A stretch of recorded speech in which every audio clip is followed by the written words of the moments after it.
Hey everyone, welcome to another episode of Everyday Channel. On today's episode, we have a very special guest. We have my good friend Marius Hausmann from Germany. If you have played competitive Legacy in the last 10 to 15 years in Europe, Marius probably needs no introduction. But for everyone else, Marius has been one of the most successful grinders on the MKM series, and I want to say is also one of the best Legacy players I have ever met. There's a chance you don't know about him because he doesn't really publish any kind of content online, except for I think he had an article on Channel Fireball a couple years ago. But mostly he brews to himself and sends us a lot of Facebook messages.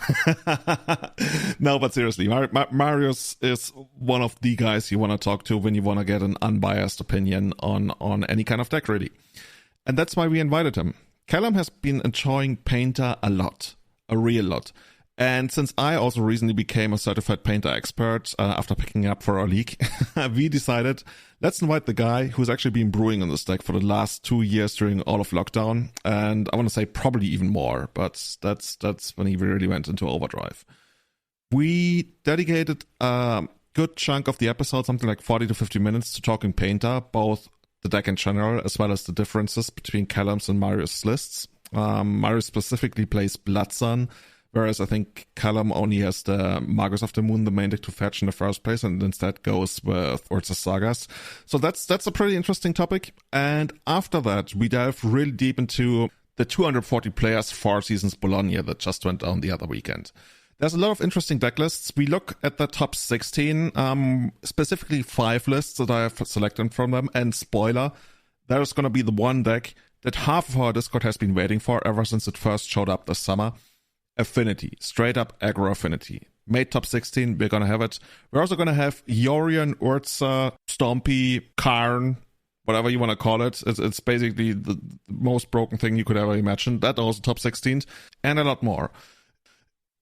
Closing out the show, Callum raises a point about concessions, IDs, DQs, and the consequences drawn from that. Callum and I actually disagree on large parts of the arguments. There's some common ground, but I think it's an important discussion now that paper tournaments are coming back. So enjoy the show and see you again next time.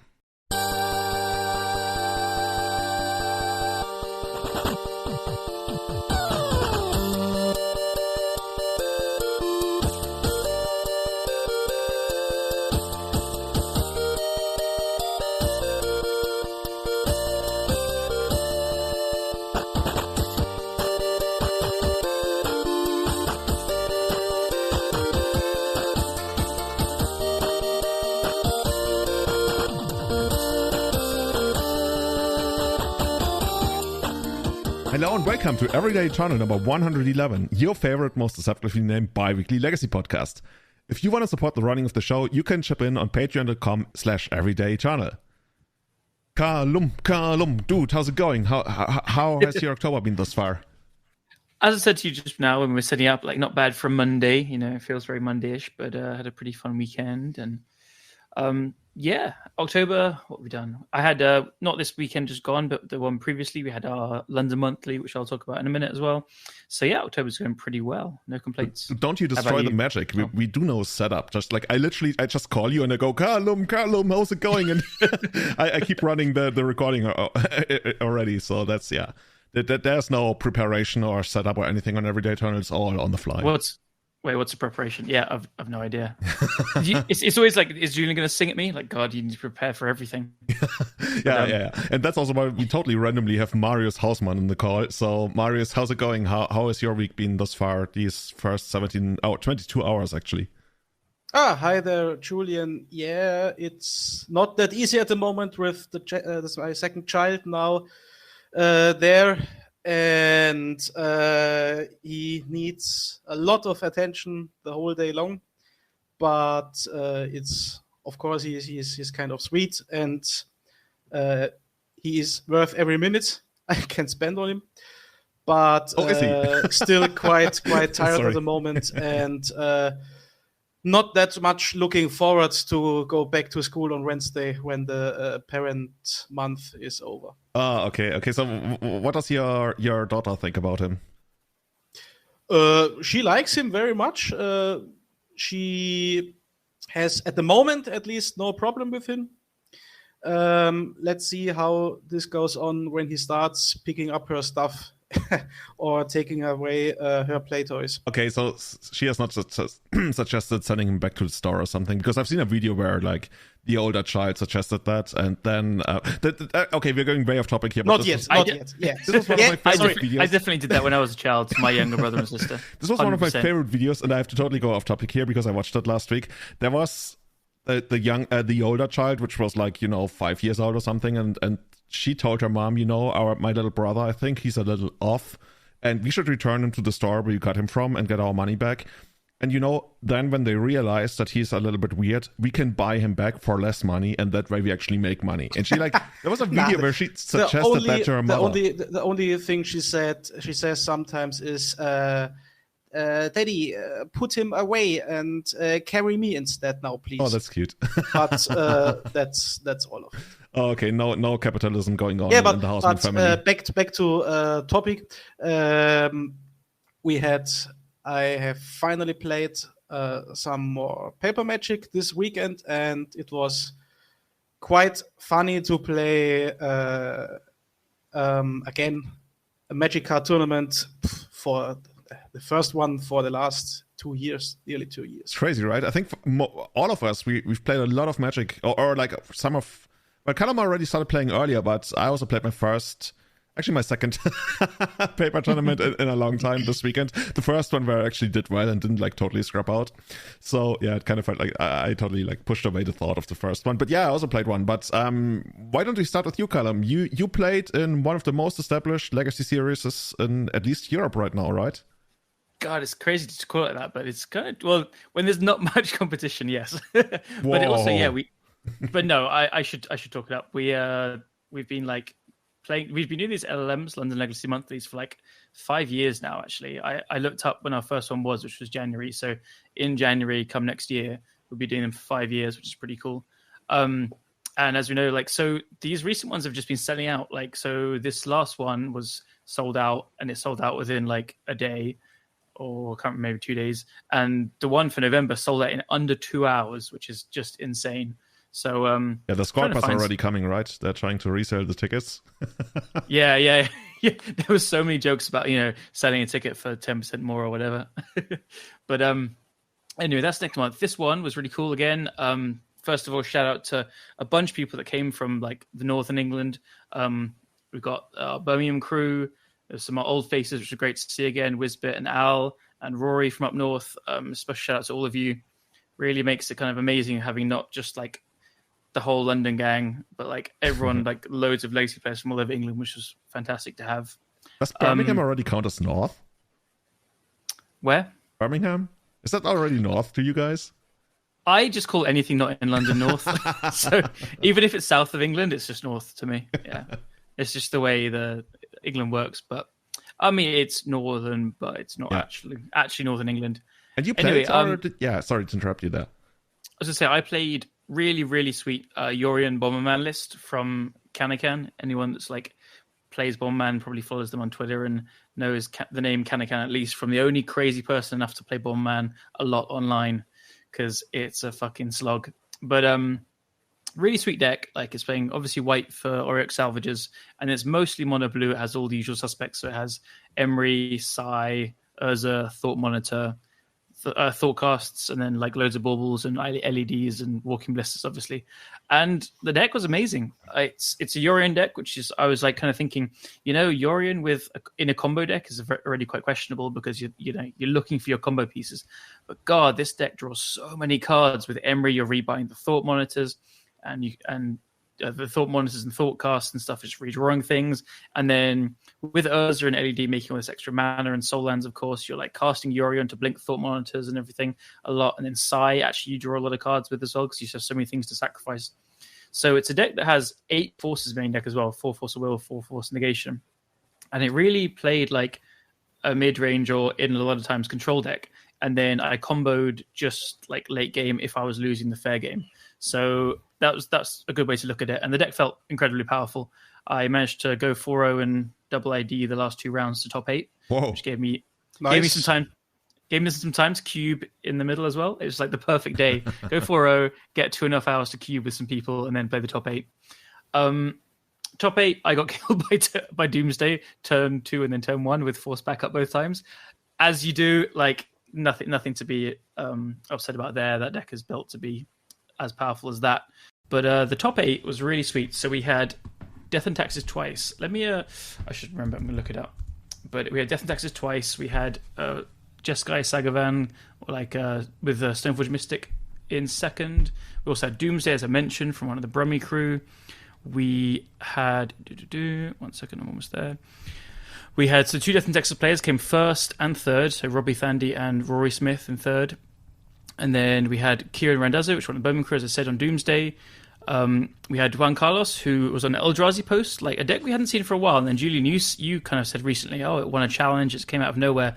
Juan Carlos is like a London crusher. He basically can play any deck and win with. So that's what he does. Then me and Bomberman. Then we had 2 Blue-Red Delvers rounding it out with Sean Goddard and Chenzi. Okay, that's a very special deck. I've never heard about that. Which one? Blue-Red.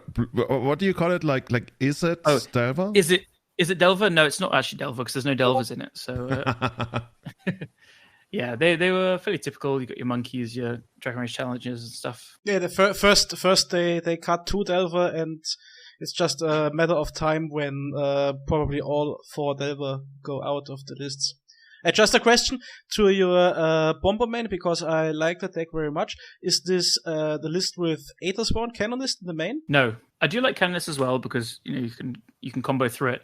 But the deck is just like, I know it's 80 cards, but I can actually read it out right now. It's every single card in the main deck apart from 4 one-offs to find with Urza Saga as a 4-of.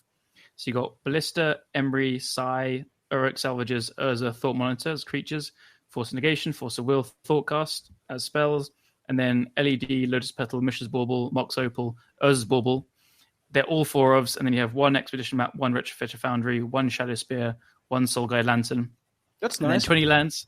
The 20 lands is like 4 Ancient Den, 4 Seat of the Synod, 4 Razortide Bridge, which is the artifact land that comes to play untapped and it's indestructible, and then 4 Ancient Tomb and 4 Urza Saga. So a blue-white deck without any Tundra. That's really nice. Yep. Yeah. Perhaps I'll give this a try too, because I can afford it.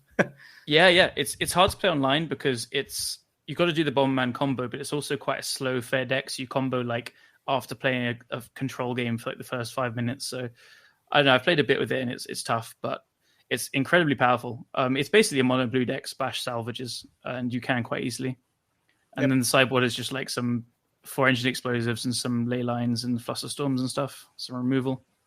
Yeah, you actually like really excited about the deck. Like you popped into our Discord some morning, and you were singing the praises of this deck, and I've never seen anything like this before. And I think you even like infected a couple of other people with the bug for this deck. I wish it was better to play online. I played a league, and then every opponent was making me play it out, which is totally fair. I don't mind that at all.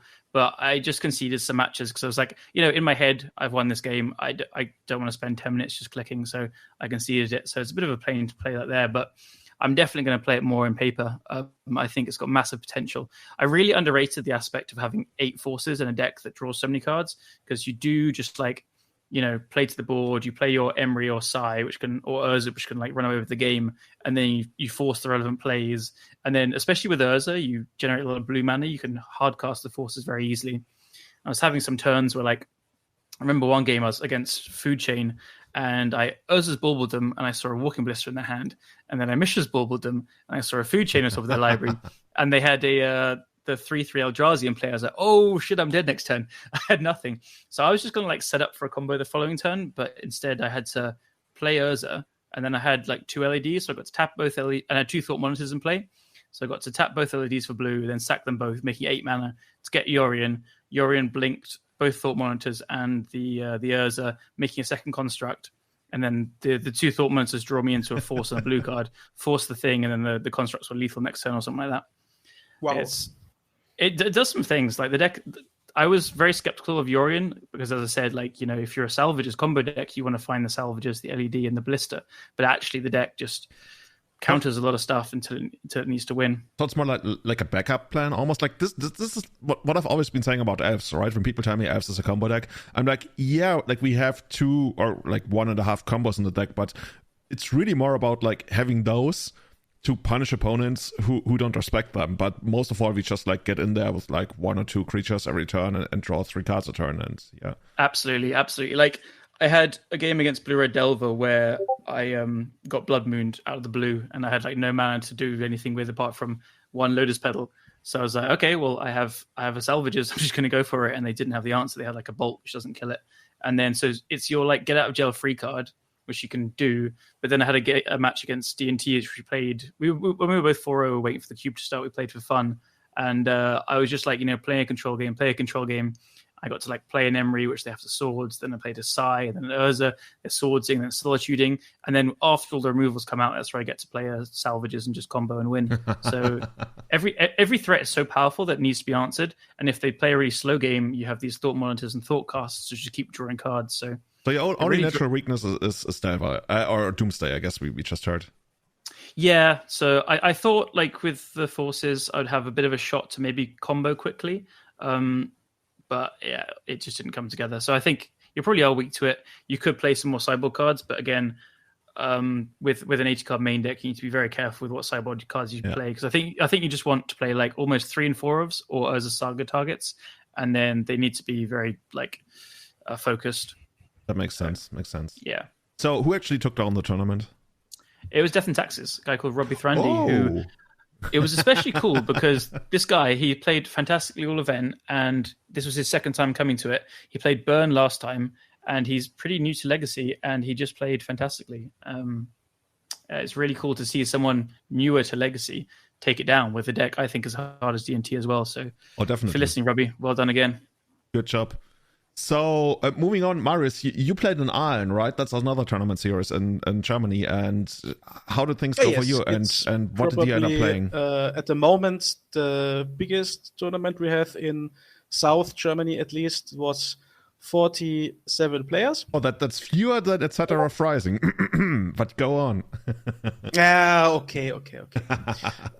And it worked quite good out for me as well.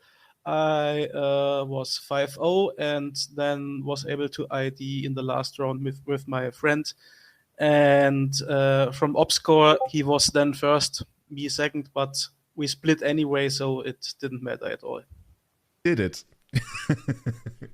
Okay, yeah. Because he was a bit drunk after he had 5 wine mixed drinks, and taunted me on the drive home a bit all over the time. That was, of course, annoying, but okay, that was the only point. Give me a second. Isn't that the same guy that we're talking about who once famously went 0-17 at Bazaar of Moxon over 3 days? Yeah, exactly. Daniel Shu. Now the name comes out. It was the legendary 0-17, but I think after when he was 0-10 or something like that, he just had given up because he plays really great.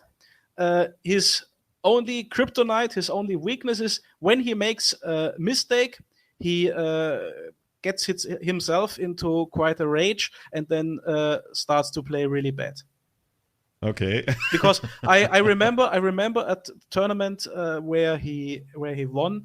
It was some years ago, a Magic Card Market League where he played against you two. He played Infect, you played Elves, and he just did not make a mistake, and he crushed all opponents who came across his way. He sounds really dangerous. I've never put him in that category. Yeah, and he plays ninjas. Yeah. But dude, what did you actually play? So how did you make it all the way to the finals? Kinda. I played my mono red painter list, on which I probably worked the longest for all legacy deck I brewed around. Yeah. I mean, you've been working a lot. Like, I've known you for 17-ish years almost, and I'm gonna trust you in that. But I would have guessed it would have been like Maverick or No, because actually, Moonstompy. You've been talking about you have to Moonstompy consider there since was Corona, 2009. and I had no paper tournaments to go, so I brewed. Okay.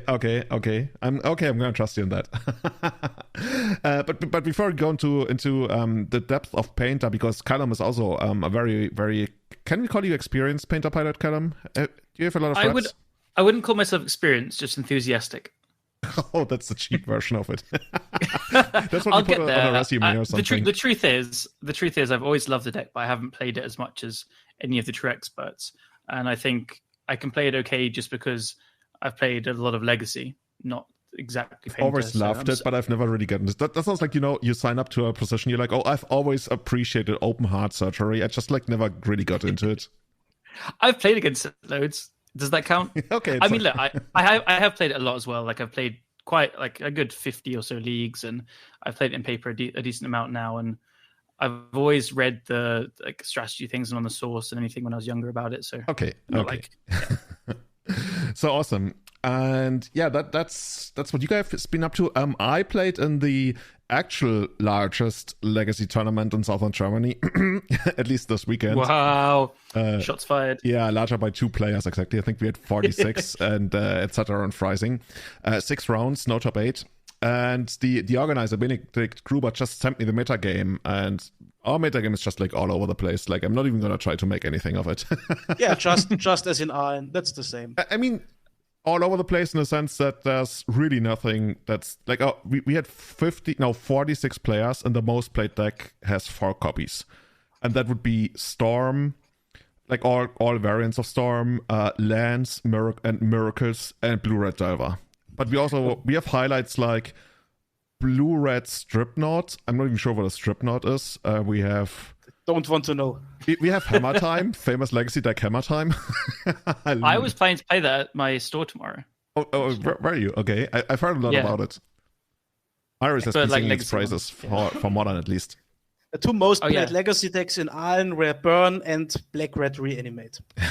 Nice. Yeah, but we had one each for those. And my favorite deck? The guy actually made top 8. I only won against him in the very last round. So yeah, I got 3rd place with Chess Guy Sagaban. I went 5-1. Nice. But the guy I managed to beat in the last round, one of the original Munich Legacy legends, Wursti, also known as the guy who came up with Wurst Survival and a couple of other Wurst decks. And he played, and it says so on the metagame report. Sorry. Okay, I'm gonna read it. I'm literally gonna read what it says on the metagame report. Black green Food Reanimator. Oh, does it? Oh, okay. Does it have the Feasting Troll King? I have no idea. It should do. Food's got to be a cookbook, and as Miranda. Yeah, exactly. That's what I saw. He had a Reanimator theme going. He had a Esmeralda food theme going. He had a Loam theme going. He had a Chain of Smog theme. He played literally 60 cards, but it feels like everything was a one-off. This sounds amazing. Yeah, this is what you get when you play against Wursti. I was so confused how to sideboard against that. This sounds like Nick Fit. Yeah, but it's way better than Nick Fit. That's what I said. It sounds amazing. But I do think the Underworld cookbook is pretty powerful with the name of the legend that is really long that you can't pronounce. Asmo, yeah. It's pretty good. I've seen some really sick Goblin Welder decks with it because it's another artifact, and then you can discard your Sundering Titans and Possess Portals and stuff and weld it back in. Was there welders in his list? No, there were no welders. It was straight up black-green, and I think he also only played one Direfleet, no, not Direfleet Daredevil, Overchase Daredevil, the one that comes back when you make a food, because he said the card is really bad. I'm like, yeah, agreed.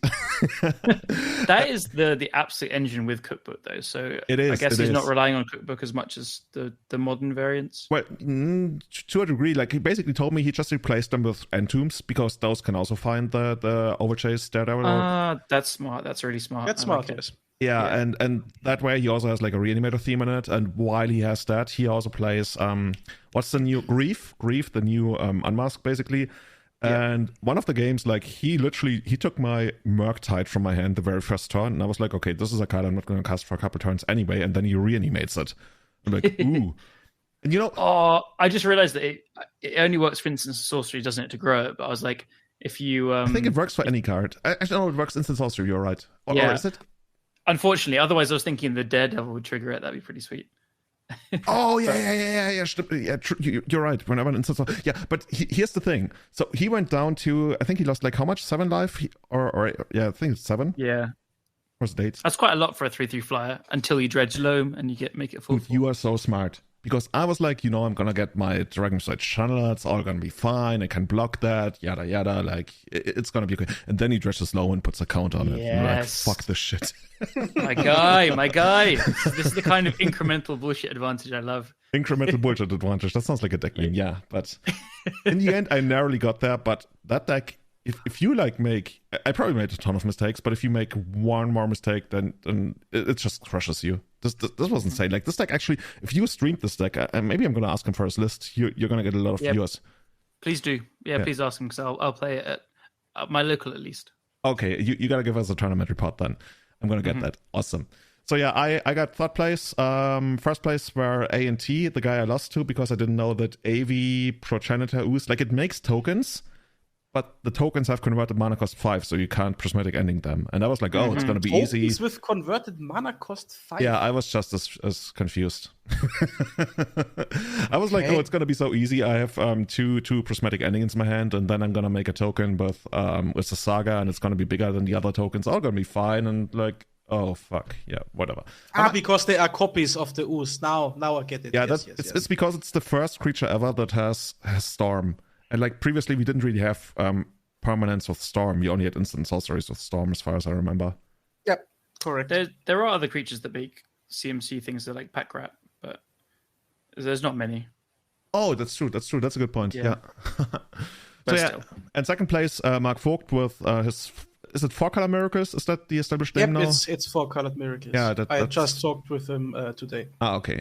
And imagine Mark winning with blue-based control. Well, he kind of won because they drew the finals and then they played it out for fun. He won, so I guess officially he's not the winner, but in spirit he's the winner. Sounds like a win. Yeah. Rounding out the top 8, we got Blue-Red Strip. What's Blue-Red Strip Knot, by the way?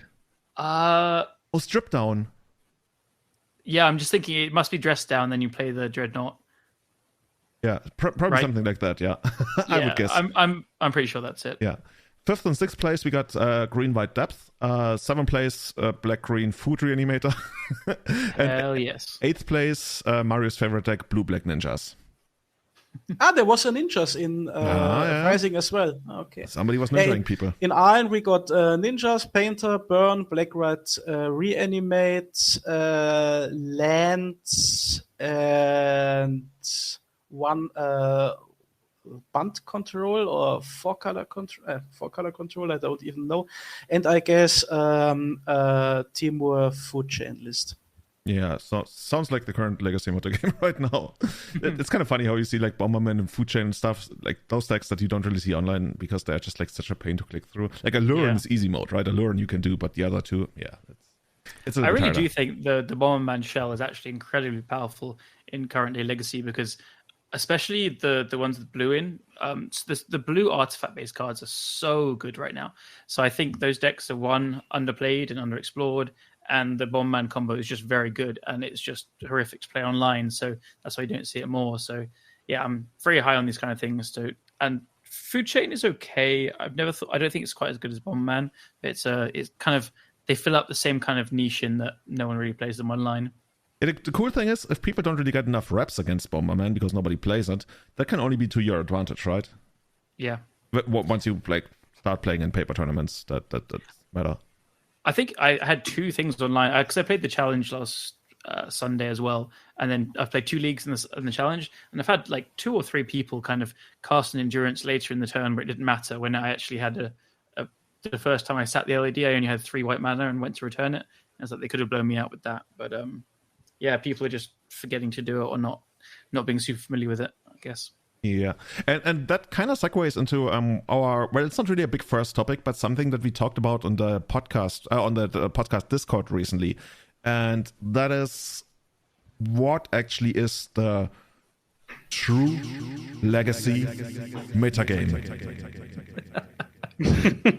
Oh my god! With that effect, I think you have to answer first. Okay, so if you want to hear my opinion on that, I was also the one who actually put it in our list for listener questions, because I think people are talking past each other when they have that discussion of, oh look, this is the Legacy Metagame as it presents itself on Magic Online, and then somebody else says, well, this is not the true Legacy Metagame, because I think there's no true Legacy Metagame. There's only a Legacy Metagame in the context of something you want to measure. And most of the time, at least when you go to Twitter or every kind of place where us wannabe spikes hang out, when we talk about the Legacy Metagame, we mean the metagame as measured by people playing for, well, at least right now, the highest stakes possible with the most desire to win. And that being a much bigger factor than when you play in your local event. And when that happens, and that metagame that comes out of that, I think that is the true, quote-unquote, true Legacy metagame with regards to what happens, what comes out of it when people go into it with very high competitive spirit and also willingness to switch decks quite a bit, because it's just like infinitely easier on Magic Online because of loan services and everything than it is in paper, like ever.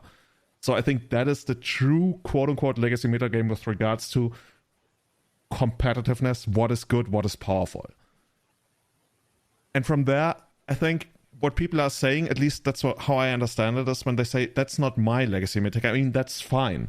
You don't have to adjust your deck to whatever's going on in the most recent Legacy Challenge or the Legacy Challenge before when you play at your local metagame, because it's not important to you.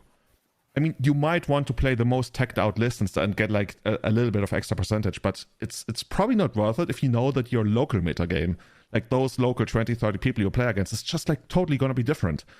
Then that's not as applicable to you, and that's okay. And you don't need to defend yourself for not putting as much credit into the quote-unquote grinders metagame. So that's how I think about it. How about you, Marius? In my opinion, the true Legacy metagame is always there where the money is. And as you said, online, most of the cards are affordable to an acceptable price. But I stopped playing online some years ago, but there were always some strange cards who were incredibly expensive online. I don't know what a Ragavan costs at the moment, but I know that some cards were online extremely expensive while they didn't cost a lot in paper, and vice versa. There exist cards in paper. You cannot really pay, like Tabernacle of Pendrell. I don't think that costs online very much. Yeah, I think Tabernacle, last time I checked, was like 20 or 25. Another one, by the way, is almost 100 tickets right now. That's nothing.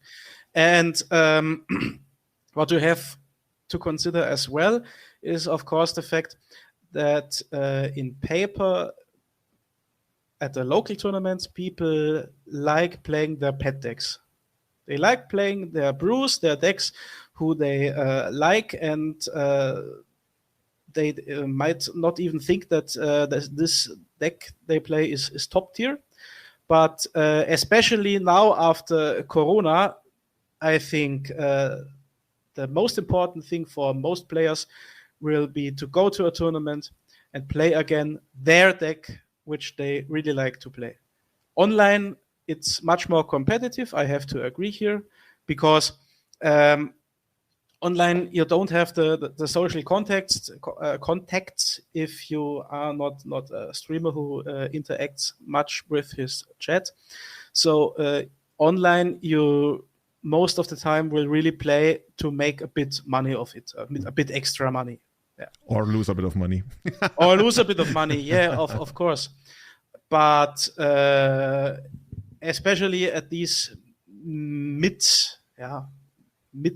tournaments with, let's say, 20, 30, 40, 50, 60 players, it's not that competitive that most of the players will say, okay, I take my 4 Regarants, my 4 Uther Saga, and will play this deck for sure, because it's clearly the best deck in the format. But they will always take their deck to the tournament, which they want to play. Sorry, before I go into Callum's opinion, I did that. the day before the tournament, I literally printed out my blue-white red Saga 1 deck from the Showcase Challenge.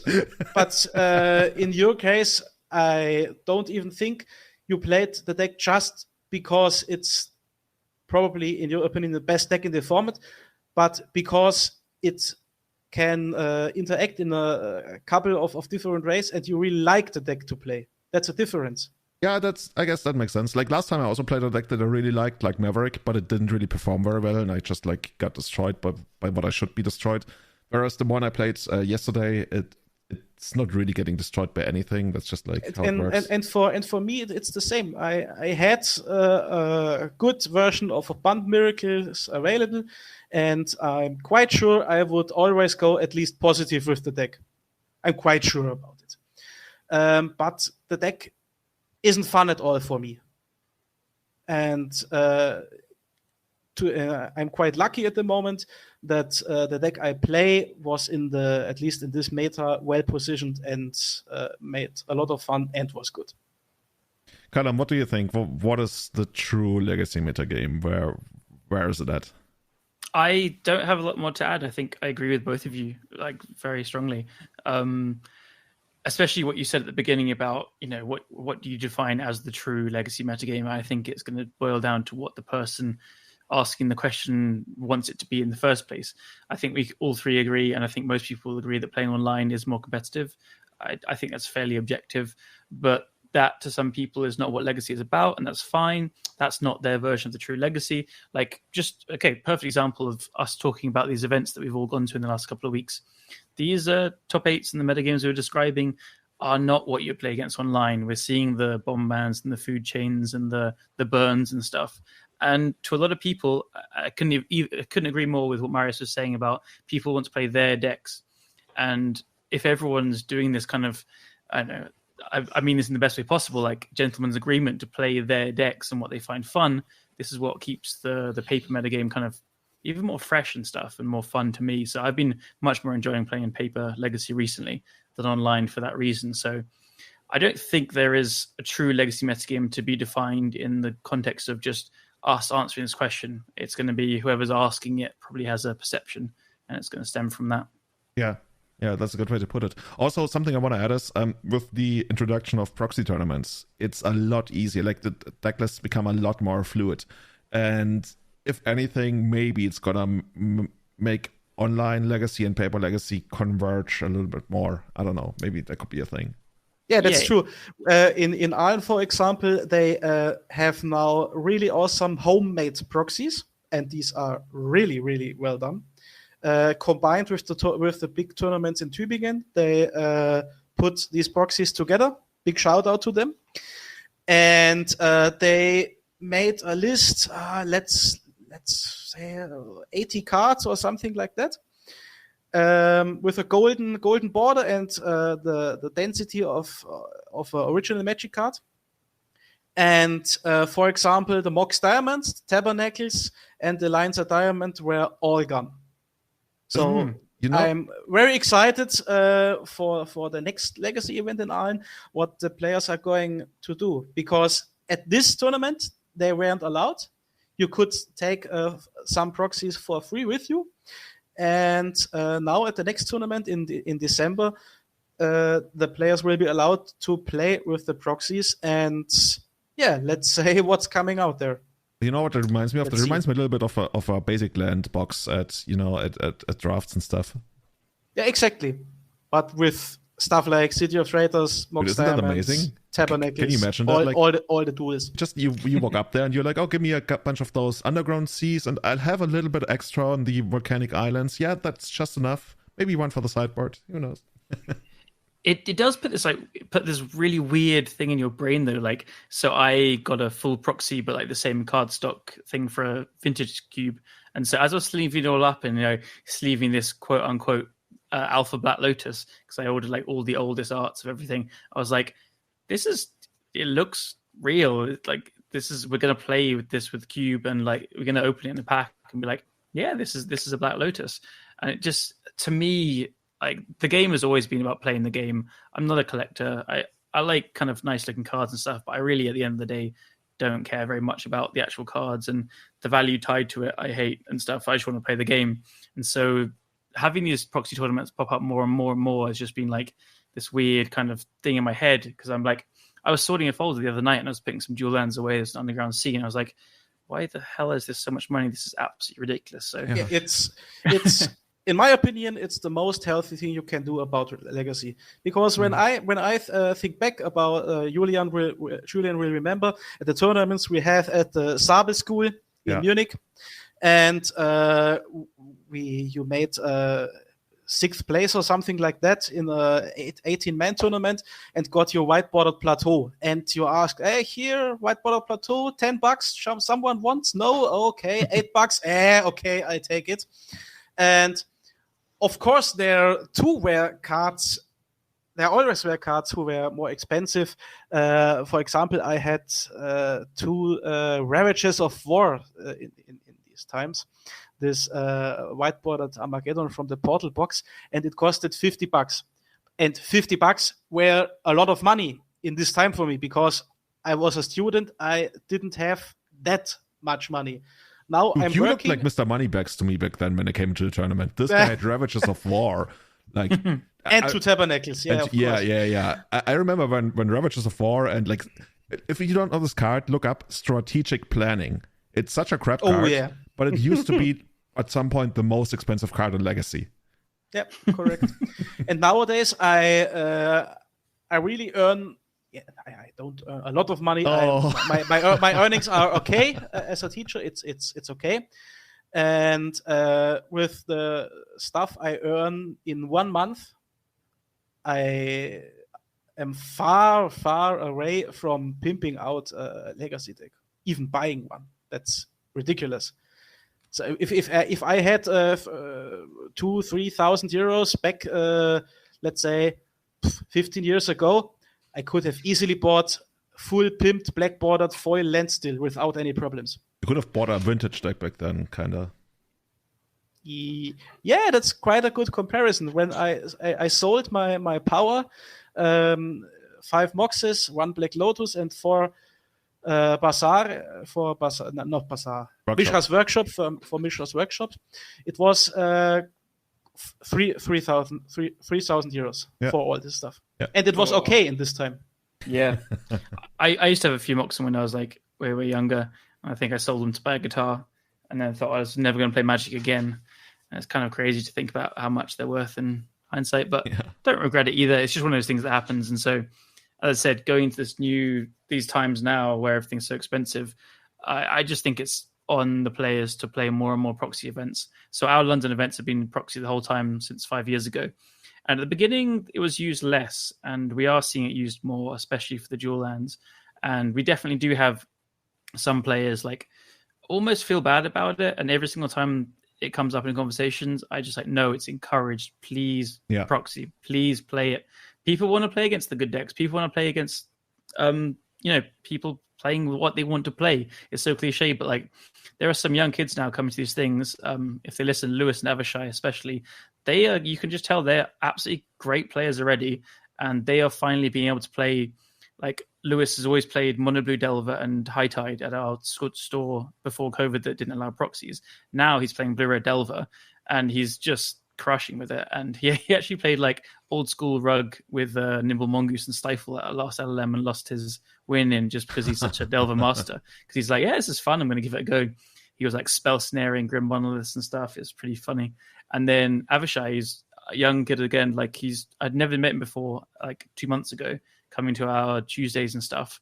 And he's been playing the Ragavan saga lists and doing very, very well, winning our weekly sometimes and stuff. So these players wouldn't be able to play these good decks, which, makes them better players, but also just puts you off, right? If you're playing a worse deck and you know that you're losing week in, week out with these worse decks because you can't afford other things, it's not fun. It's not encouraging. Not at all.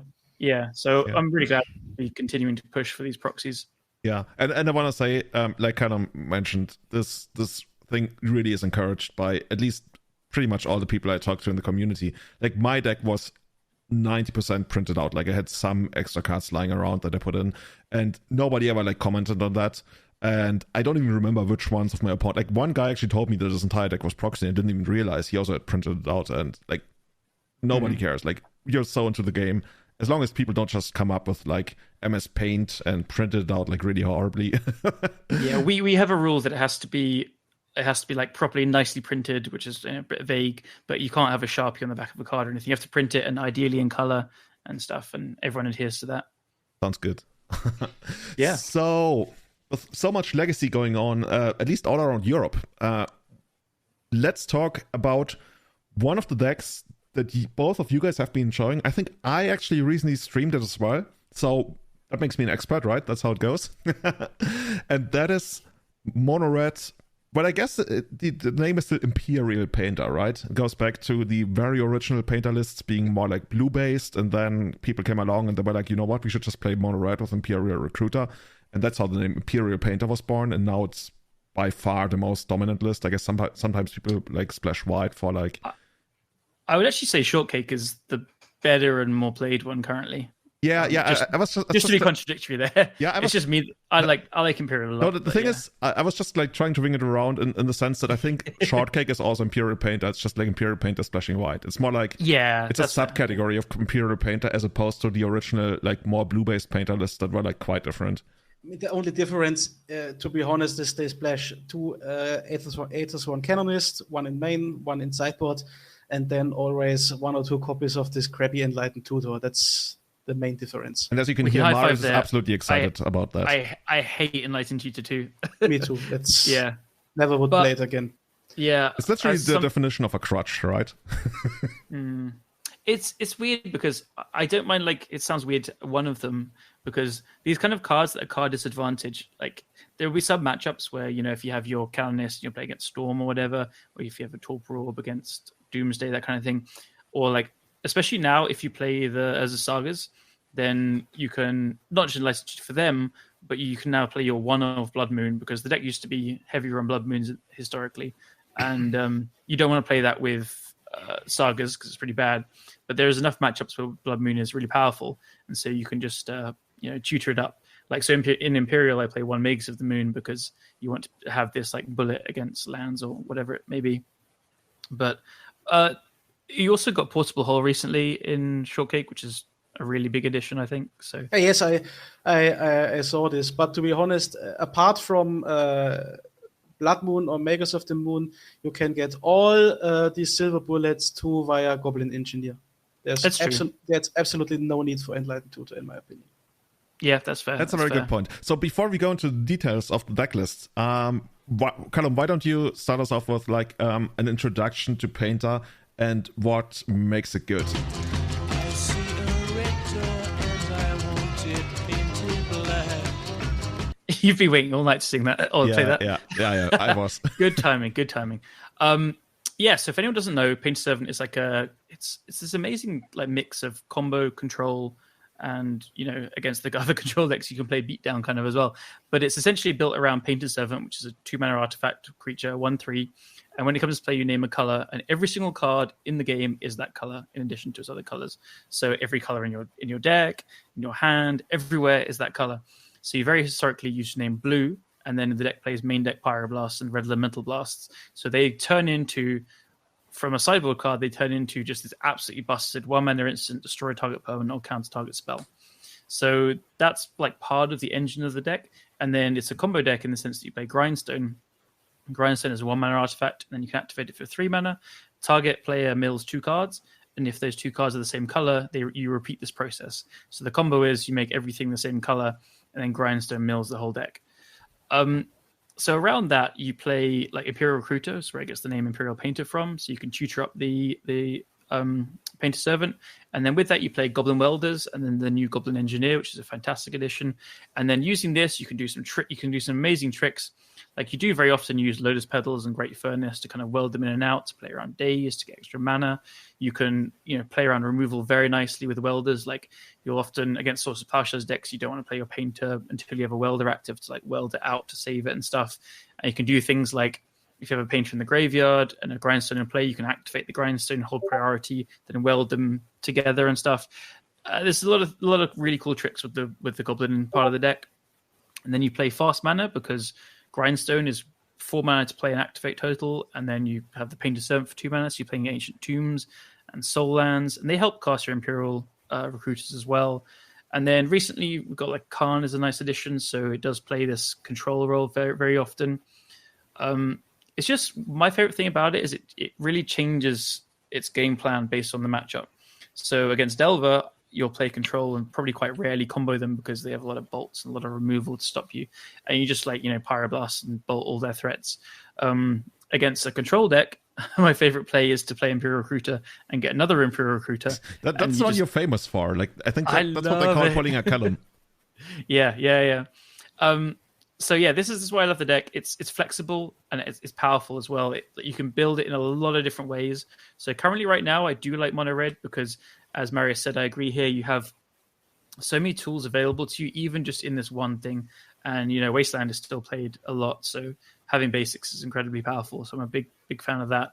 But there is a mono blue version I've played a few times, and that is more combo focused and it's much faster. You can build it with like Black Lotuses and LEDs everywhere and like try and combo turn 1 very often if you wanted to. Really, like the Painter Shell gives you so many ways to build the deck and so many options. It's a really rewarding deck to go deep on, I think, and have a good understanding of what makes what good in different metagames. Do you have anything to add to that, Marius? No, I think it was a quite good introduction to the deck. You mentioned all the important cards, I guess. Cool. Yeah. The main parts of it, at least. Yeah, correct. So how do you feel about Painter right now? Because for one, so the reason I started playing it more recently was because I always wanted to, and I've loved the deck. I do think, well, this is going to be a good conversation piece between us, because I think Urza Saga has been a huge boon to the deck and a big addition to it. And here we go. So this is a big reason why I've been like, I was planning to play it anyway because I think it's really, really sweet and fun. But I think this has been a big addition, and I've found the card incredible in the deck, and it's helped me win a lot with it. This is why I think Painter is currently better than it historically has been. But yeah, you play a list that's different, that doesn't have Urza Saga, which is very interesting, and you play like main deck Blood Suns and stuff. So first of all, this just shows that I think both of them have legit arguments for and not for Saga and for Blood Sun, and it just shows that you can build it different ways and still have success with it. So do you, just speaking in general about Painter as a general archetype rather than our list first, do you think Painter's better currently than it historically is? Yes, and the reason you say is true. If you like to play Urza Saga, the card can help your deck, of course, to get your Grindstone or to survive with this construct tokens. But even when I look at my list, it's better in the current meta than it was before, because Blood Sun handles Urza Saga quite awesome. It destroys the Urza Saga, even if it's a Thespian stage, basic land, Urza Saga, it still loses the ability. And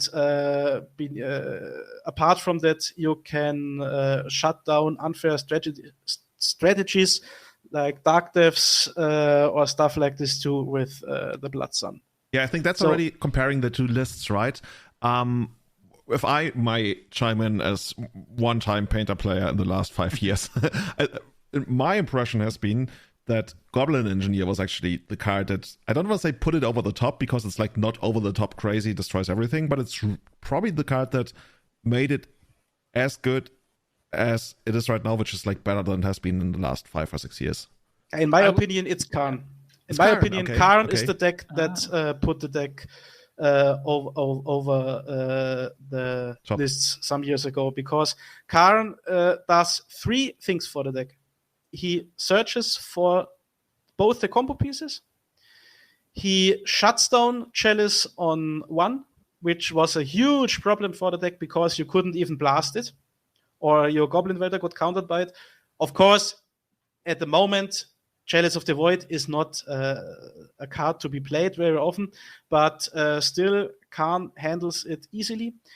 And third thing, Karn is even a great option to hate your opponent deck at the moment. May it be Urza Saga decks with fast artifact mana, may it be Death and Taxes with equipment, or just be Storm with LEDs and Lotus Petals. Karn handles it all. And apart from this, Karn can even get a Tormod script from the sideboard to combo your show and tell opponent out. So it's 4 things Karn does for the deck. Okay. I, let me counter by saying one problem I have with Karn is that it doesn't really seem great against Blue-Red Delver. I'm with Marius here. That is such a boon to the deck, and despite being not great against Blue-Red Delver, like with my list that I play mostly these days, I sideboard them all out against Delver. It's such a hammer of a card. It's almost like it's good against everything apart from Delver. And then when you play against Delver, you accept that, and it's still fine. Like, it doesn't always get countered. They don't always have tons of creatures. Like, I'm playing 2 or 3 lightning bolts and 5 or 6 blasts main deck. You do kill them, and very often you play a main deck Ensnaring Bridge, which you can Goblin Engineer for. It's pretty common to just play a control role and win with Karn in the end game. It definitely happens even against Delver. And then you sideboard them out and you just try and either bridge them and just. I very often win with just idiot beats against Delver, actually. Let me think about, can Blue-Red Delver remove Ensnaring Bridge in the first game? No. Ha! Sometimes they play a Vapor Snack, but that's pretty rare. At the moment probably not, because the lists are so stuck. If you had more slots, you would probably squeeze in more Baubles or Delvers, so there is no place for cuteness. I actually played a list online that had 3 main deck bridges because I was like, there's so much Delver, and it was amazing. I think I went 3-0 against Delver. To be honest, with while playtesting, I never had problems with Blue-Red Delver. Never. No, I do think it's actually the way it's built is pretty good. I think your list is probably better than mine against Delver as well. Just Saga is good against Delver, but it is a little bit of a liability. Like, if you're behind, the constructs are not great. They're only blocking Ragavan later on, and your deck is very good at blocking Ragavan already with all the goblins and the recruiter and painter. So yeah, and Blood Sun I can see being good against Delver as well, turning off their fetches later and things like that. And it's especially nice with keeping City of Traitors around, I guess. Yeah, so why don't we actually move into comparing these 2 different lists? We already mentioned Blood Sun a couple of times, and that's kind of like I don't want to call it a leftover from previous times where Painter used to play 4 Blood Moons all the time, and sometimes even Magus of the Moon.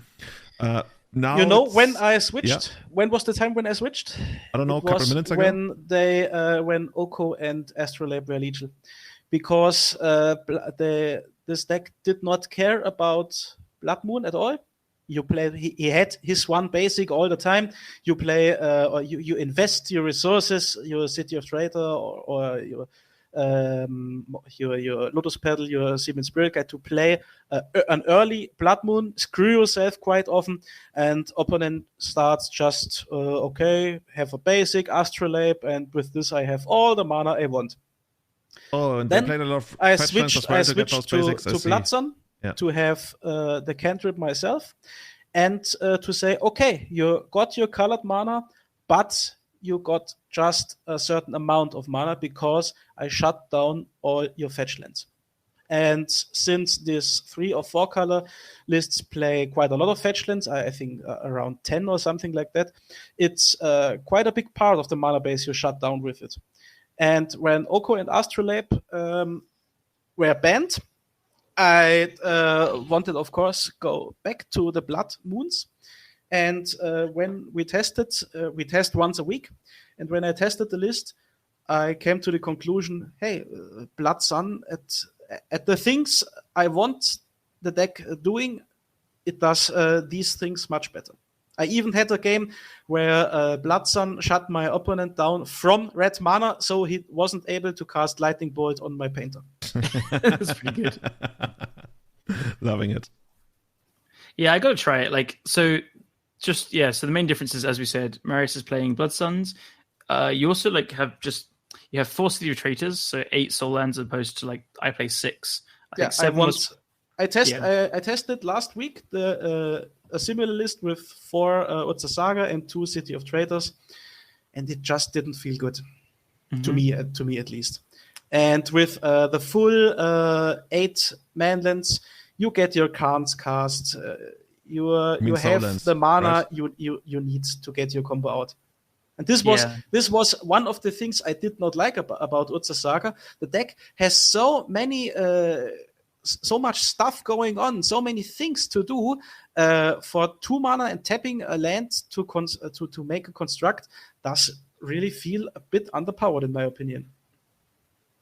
Okay, because so a few reasons why I found WotC Saga to be so good, because I found the constructs, apart from Delver, I found it incredibly strong. And so you have 4 Khans. I've been playing 2 or 3. I don't rely on them too much against the control decks, even though it is fantastic there. Sometimes you just slam it and win. But it's like the Sagas just feel like there's almost this free win against the slower control decks. It's just uncounterable 2 threats. And then the mana investment is not too bad if you're using cheap interactions. So you have the blasts and you don't have any lightning bolts. And I had 2 or 3 usually. And you are able to just play this control game around these cheap cards and then use the constructs to better ability. I also found the curve of just turn 1 as a Saga, turn 2 Painter Servant, turn 3 win. Just that's very standalone. It's very powerful as well, especially in the combo matchups where you have a Lotus Petal and you just or a Seeming Spirit Guide and you just aggro blast their turn 1 Ponder or whatever, and you can buy enough time to just combo turn 3. I found that, or just at least the threat of that, very powerful as well. But yeah, I do see the pluses and minuses. I do like your 8 soul lands and 4 Khans a lot. As Julian said, I do have a question about is this the way you want to go against Delver? But you have also I love your Wormcoil engine. So Marius has a Wormcoil engine as well, which if you have a Golden Welder in play, you can engineer for it, and it just, as you'd expect, that crushes Delver. I have one in the sideboard and done it a few times as well. It's pretty nice. Other differences, you have 2 Brea's Apprentice. How have they been? Maybe we should actually quickly mention what Brea's Apprentice does, just because the card is so unusual. It's an artifact creature. It costs 2 colorless, 1 red mana, is 2/3. When it enters the battlefield, you create a 1/1 flying top the token. When you tap Brea's Apprentice and sacrifice an artifact, you can first give a creature +2/+0 until end of turn. This part isn't really relevant. But the other ability is you can tap her, sacrifice an artifact, and exile the top card of your library and play this card until your next end of turn step. So if you do it in your main phase, you can play it in the following turn as well. That interacts great with Goblin Welder and with Goblin Engineer, because you can get with Engineer Welder it in directly, have more artifacts with the Copter token to sack again. It can create value on its own in sacking additional grindstones or unused Lotus Petals or City of Traitors. And at last, you can even use the Topters to block a huge flyer like a Dark Depths token if you don't have a bridge or a Bloodsun to shut it down. Or just block a Delver and sack it away. Next time you engineer it again into play. So it really felt awesome.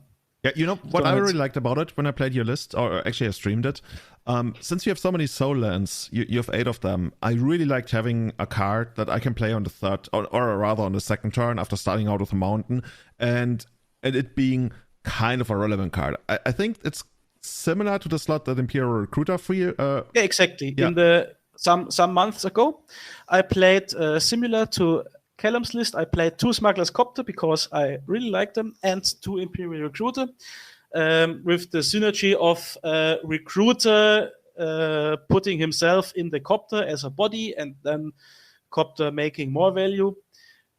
But without what I don't like about the Recruiter is it's a 3 mana, 1/1, do nothing. He doesn't awesome? really provide you with a clock. Yeah. But what I was going to say is, like, I think that the kind of like the trade-off is the Imperial Recruiter gives you a little bit more of like, I don't want to say inevitability because that's probably like too much, but you play more for the long game. Whereas if you put Breya to the board, that really felt like, it sounds stupid, but like making a statement. Like you put, I think, 3 power into play with it, right? And it's just, it's 2 things that make it so that your Karn won't be attacked later on. It's 2 things that can put pressure on your opponent in some way, or like even just like block a Ragavan if you really want to. That's true too. It's a really great card against Ragavan because he won't be able, most of the time he won't be able to bolt both the things in Ragavan. Luckily it's 2/1, so even the Copter is enough to block him. Yeah. So that's where I felt on those cards. Like, you were so excited about it. You told me you were considering adding a 3rd copy, right? Yeah, but I have no place for him because I really wanted to play the one of Wurmcoil engine. When we talked last, I told you that the deck really wants the 4th Goblin Welder, and I totally agree with Callum here. Playing 4 Goblin Welder feels absolutely right. Is one of the best turn 1 plays the deck can make. Yeah, there has been lists where they have 3, and Goblin Engineer as well. I think I have 3 currently, but I'm just waiting to find the right cut to have 4. I think the 8 Goblins is the way to go, and the way they build these decks, and they're just so good. They are the backbone that make the kind of the combos around it tick and stuff. And I'm just going through your thing. I'd really like the Wurmcoil as well with all the extra soul lands you have, and it's just a different approach, right? So you're just going faster. On those I things. hardcasted it quite often, yes. Yeah. Whereas the list with only 6 soul lands obviously has less fast mana, and the saga sacrificing itself is pretty real as well. Like, I very often found myself getting a Lotus Petal, almost always. If you see the match against Kai, I think I got a Lotus Petal off Urza Saga almost every single time.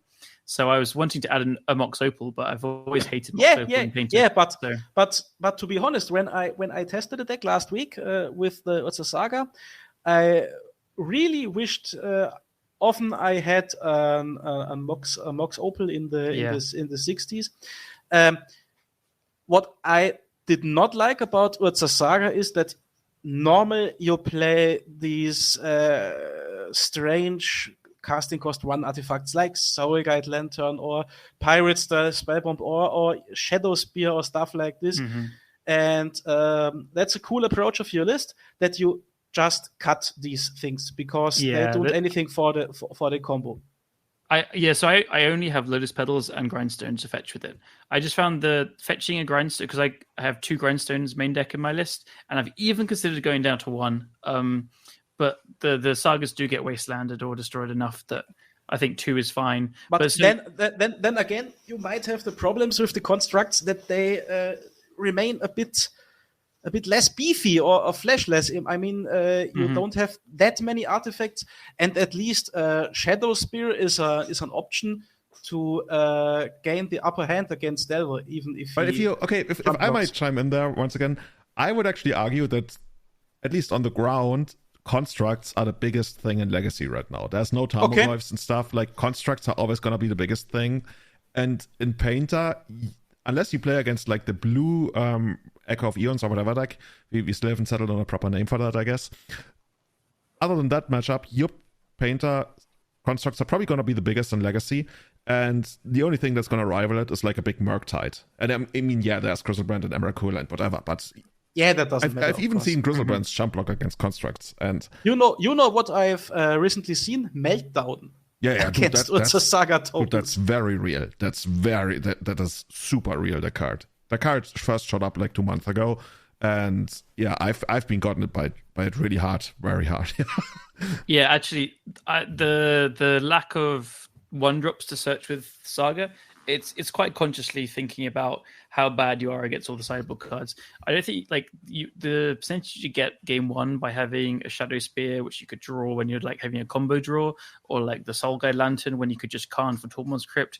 I just didn't find any of them necessary, and they're really bad draws if it's not the right matchup. And then after sideboard, you just have more of these random cards you need to cut, when people are bringing in their null rods, collector roofs, meltdowns, and all this kind of stuff. And Our sideboards are quite similar. Yes. Yeah. So I really wanted to be able to, like, I know as a painted deck, not too reliant on having artifacts in play. It sounds really weird, but like, I don't know. I even played 2 or 3 Great Furnace for a while, but then I realized they're too good with the welders to play less. But yeah, I always like 1 Great Furnace at the board. Yeah, I need to do that. I think for hands with 2 soul ends where you accelerate into Karn, maybe have even a Lotus Petal, but need it for her blast, and you want red mana for searching. I'm a big fan of that. I don't have it in the list that I posted and played recently, but I think that's a really good idea. I'll change that over. Yeah, I need to play your list more. It's really cool.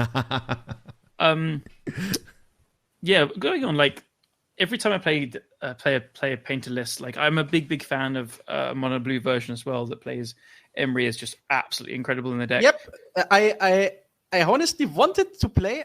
I say a bit often honestly. Sorry. Mm-hmm. just feel us a little bit more nice. Okay, we gotta balance it out. Oh, that's great. I like the blue list quite a lot because the creatures are just better. Emery, Sai, and 1 or 2 Urzas are better than stuff like Recruiter or Goblin Engineer. Not even better than Welder, but yeah, okay. But just compare Breyer's Apprentice. I like her very much, but compare with Sai, then it's of course garbage. But the problem with blue painter lists is that Hydroblast, if you want to compensate the Red Blast with Hydroblasts, it's quite crap. Because the good thing about Pyroblast is you counter the counter for the painter, and after that is its removal. Hydroblast will be often just a dead card without painter in play. Yeah, I very much agree. That is exactly the conclusion I got to. There was a lot of times I was playing the list, and then you play a painter servant, you have 2 blasts in your hand, and you just like, please don't have Force Will, please don't have Force Will. And it's such a weird position to be in because usually you're just like, please Force Will, please Force Will. Yeah, exactly. It's the complete opposite. So yeah, it is a major downside to the deck. And I think my conclusion was I needed to find more ways to get painter in play, and using the blasts. So I actually started playing like 2 Flusterstorm's main deck and just like 3 Hydroblasts at some point. And Whir of Invention was finding the painter a lot as well. But yeah, there's an extra hoop to jump through for sure. Whereas the trade-off is the better cards. I really think Emery is one of the... Emery is insane. She's probably one of the best creatures in Legacy. She's absolutely amazing. If we were into clickbait, I would probably like totally spin this into some kind of headline. Best creatures in Legacy. Callum, let's be honest, the coolest card in this 4 Goblin Welder Engineer deck is Ichor Wellspring. I love this card. Me too. I had games where I drew 3 extra cards every round. Guys, get a room. Opponent, apply a brainstorm. Yeah, okay, play it. I will go. Yeah, I just absolutely love it as well. I mean, you laugh, but it's such a real thing. Like when you're playing a grindy game and you know your opponent has removal and you're trying to bait the removal, and then you're trying to bait the removal because you have a painter in hand, and then you have 2 welders, and you need to, like, the welders can play around removal with the painter to an extent, but what you get is you get the Ichor Wellspring, because then they're forced to remove one of the goblins, because if you don't, you're drawing 2 to 3 cards a turn, and even when they do, you still draw an extra card off it because you welded in and stuff. It is a super real game plan, and it's just really fun as well. I was building around Oswald Fiddlebender recently, and it's amazing with that as well. And Chromatic Star as well. So I wanted to actually experiment with Chromatic Star more in Painter. It's a bit of a slow card. It can feel bad to play turn 1, but otherwise it plays great with the Welders, great with Oswald. But it's perhaps a card you could add in your list when you play with Saga, because only have 2 Grindstones apart from the Lotus Petals. Mm-hmm. Perhaps not Soulgate Lantern. Chromatic Star might find a place in the list. Yeah. Are we talking about the same card, Chromatic Star? Yeah. Yeah, it's good. Well, it's really good when you have like payoffs with sacrifice things. So like, have you ever used Sai's ability, cracking 2 Chromatic Stars or Ichor Wellsprings? Okay, I can see where this is going. Yeah. I mean, yeah, it's good. And it also fixes your mana. Decks with heavy, like, I think this is what you'd play it in like 2 color decks. So I played it in a blue-white deck with obviously Emery and Oswald Fizzlebender, and it had Teferi as well. And then you have these soul lands, so it does fix a lot of things. So you can very often go like turn 1 soul land and cast your stars and stuff, and then turn 2 Teferi or whatever. It helps. I even tested a bit too, red-white list, but without Enlightened Tutor. Just one Canonist in main, one Canonist in board to get with Engineer or get it with Khan, and one Angel of the Ruins. Oh yes, I've seen this card because it's like it's a random commander card, and there's also a red one as well that cycles, right? Doesn't exist in foil. What a pity. Oh. Why do you tell everyone what this card does? Because I think many people. It's 7 mana, double white, 5 colorless artifact, Angel, 5/7 flying, and when it enters the battlefield, it exiles up to 2 charged enchantments or artifacts. And the funny thing is, it has plain cycling for 2 colorless mana.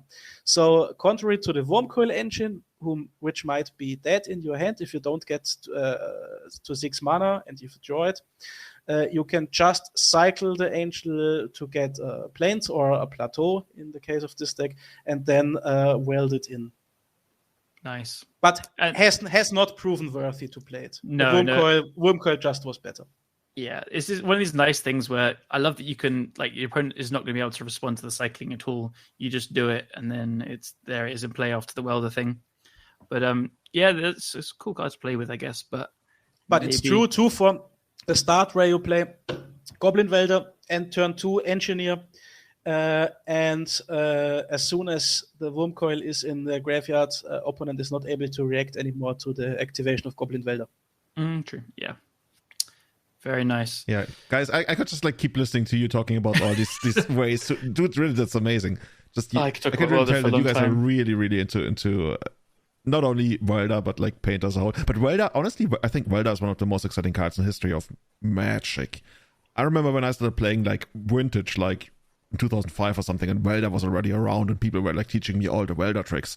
And back then, I was like wishing that Welder ever became like a card in Legacy. And you guys, like, I would actually argue Welder might secretly be one of the top 10 most powerful cards in Legacy. Maybe I'm a little bit too excited. You know, the most funny thing in the last testing sessions was really against Daniel's Ninjas, where he was, I start with turn 1 Goblin Welder, and he was very proud. Yes, I have Retrofitter Foundry, Ornithopter, and he started to produce these 4/4s.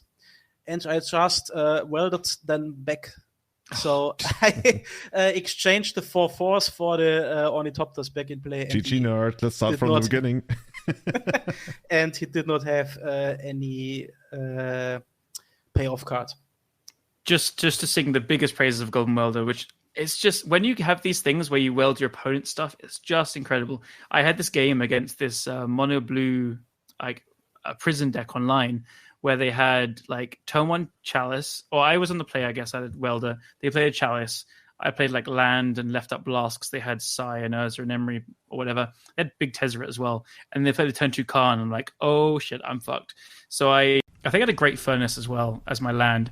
So I bolt the Khan in response, and then the Goblin Welder starts doing his honest work and attacking for a turn, and then the Khan starts doing stuff and finding things.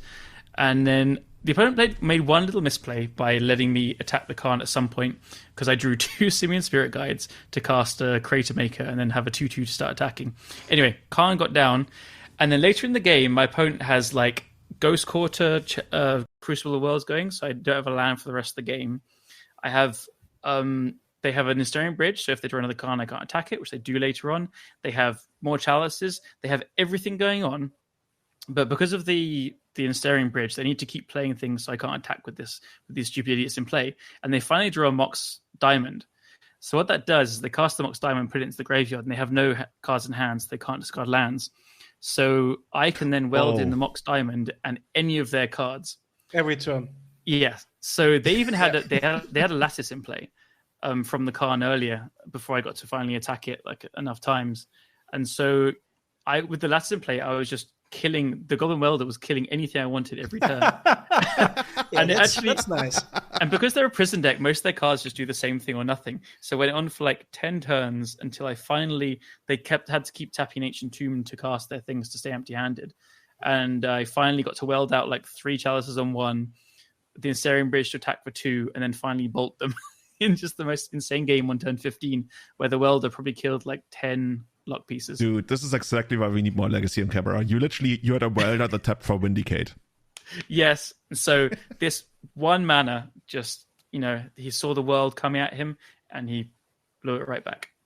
Well, anyway. What's the actual flavor text? Something about an ashtray?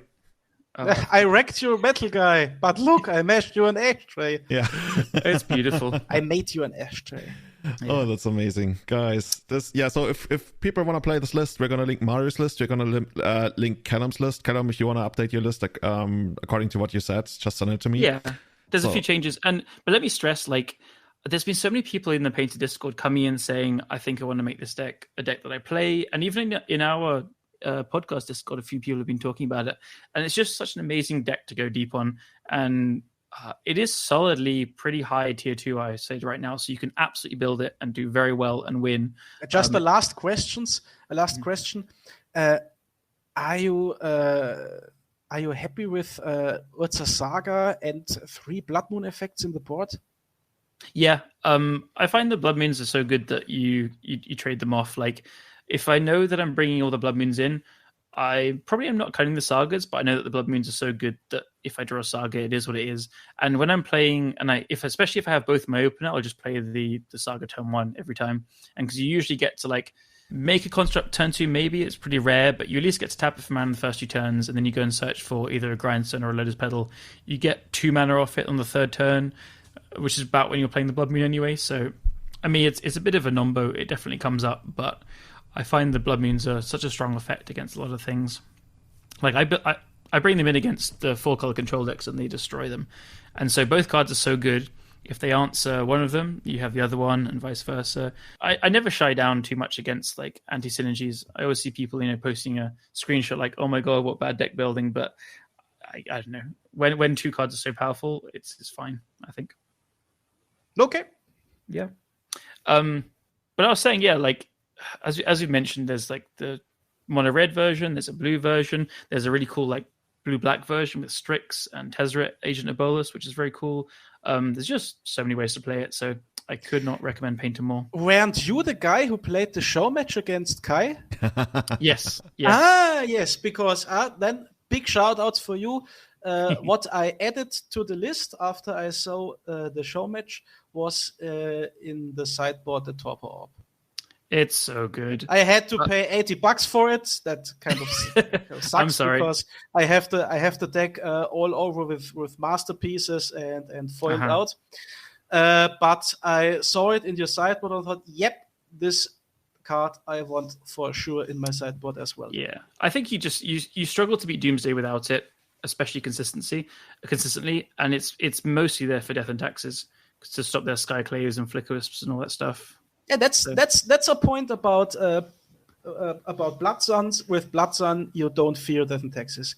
You put it down, and your lands become awesome. While you have a cantrip, and all his wastelands and Rishadan ports become useless. I like it a lot. So yeah, okay, you play mine, I'll play yours next, and then everyone else will play Painter. Dude. I think we're gonna get. Dude, Make it so. the Painter mirror match must be crazy. Like, do you even side out like Painters and Grindstones and Pyroblast? Like, I could see that match played in many different ways, but I side down to 1 Painter in the mirror. And Pyroblast and Red Blast, you just like keep them around? I sideboard them out too. As much space as you have. You sometimes leave some in, but I think I just bring in take out down to 1 Painter and all the blasts. I guess Karn makes it a lot easier to side them out, right? Yeah, I'm not playing a mirror against Marius' deck. With all the soul lands and cards. On the other hand, must be amazing. I was going to mention that Saga gives you the upper hand, but actually probably doesn't against Blood Sun, yeah. Yeah, no, Marius' list will absolutely crush the mirror. So after this podcast, it's going to be the better version because everyone will be playing Painter, right? Yeah. Dude, Painter's crazy. I love it. And we would have had the very best segue ever imaginable. We almost would have had that, because next topic we want to talk about the 4 seasons of Legacy event in Bologna, which was kinda top-8ed by Painter, but actually not, but we will get into that. Just to give you an introduction, the Four Seasons, those guys in Italy, they have been hosting these tournaments for, I think, well, they already started pre-COVID, right? I think, and the idea is that you have like... Yeah, they had it. I would have loved to go for these tournaments, but Bologna is so far away. Actually, Bologna is not that hard. I thought it was far away, but you have a direct train connection from Munich. Like, that's how I went to GP Bologna last time. It's actually quite easy. Train is not an option for me anymore. I like to you're too rich for go trains? by car. And then it's farther than Milano. And it's not that, the next thing is I don't have anymore the guys who want to go to these big tournaments. Yeah, because the train is so good. Yeah, okay. Maybe if both of my childs are a bit more grown ups. And then you will take them to the tournament, and they're going to be playing Burn and Mono Black Reanimator, and you're like, okay. And he has full pimped out Painter for Daddy. So yeah, this is one of the greatest Legacy tournaments in Europe. They guess how many players they drew. I mean, you both guys know because I put it in the show notes or because you saw it. But if you're listening to the podcast, how many players did those guys in Bologna draw for a Legacy tournament? They had 240 players. Like, we struggled to get so many players for a Legacy tournament, for example, for the MKM series pre-COVID. And now they have 240 Legacy players in Bologna. And that's just amazing to me. Yeah, it's so many. I guess it's of course it's many, but it's partly for sure due to the fact that the COVID stressed people are hot on Legacy now. Yeah, but that's truly another effect, right? But to me, it's just I look at the numbers. I'm like, yeah, this is probably 4 times or 5 times as many as I would have expected, almost. It's also a massive majority just Italians, right? I think it is, yeah. Yeah, a bunch of non-Italians went as well, but really, like, it's that. And so imagine when things open up more. I had a flight to go. I bailed last minute because the guy I was going to go with, he fractured his ankle, and is also the tests were going to be expensive, and I just thought it's going to be a bit too stressful. I'm going to try and go to the next one instead. But yeah, I think there's just going to be more and more going to these, right? It's going to mix of like more people will start going to them, and maybe they just grow and grow and grow. We'll have to see. So because the tournament is this big, we're actually not looking at the top 8. We're looking at the entire top 16, because the difference is sometimes, or most of the time, the difference between top 8 and top 16 is really just win percentage or like op score, right?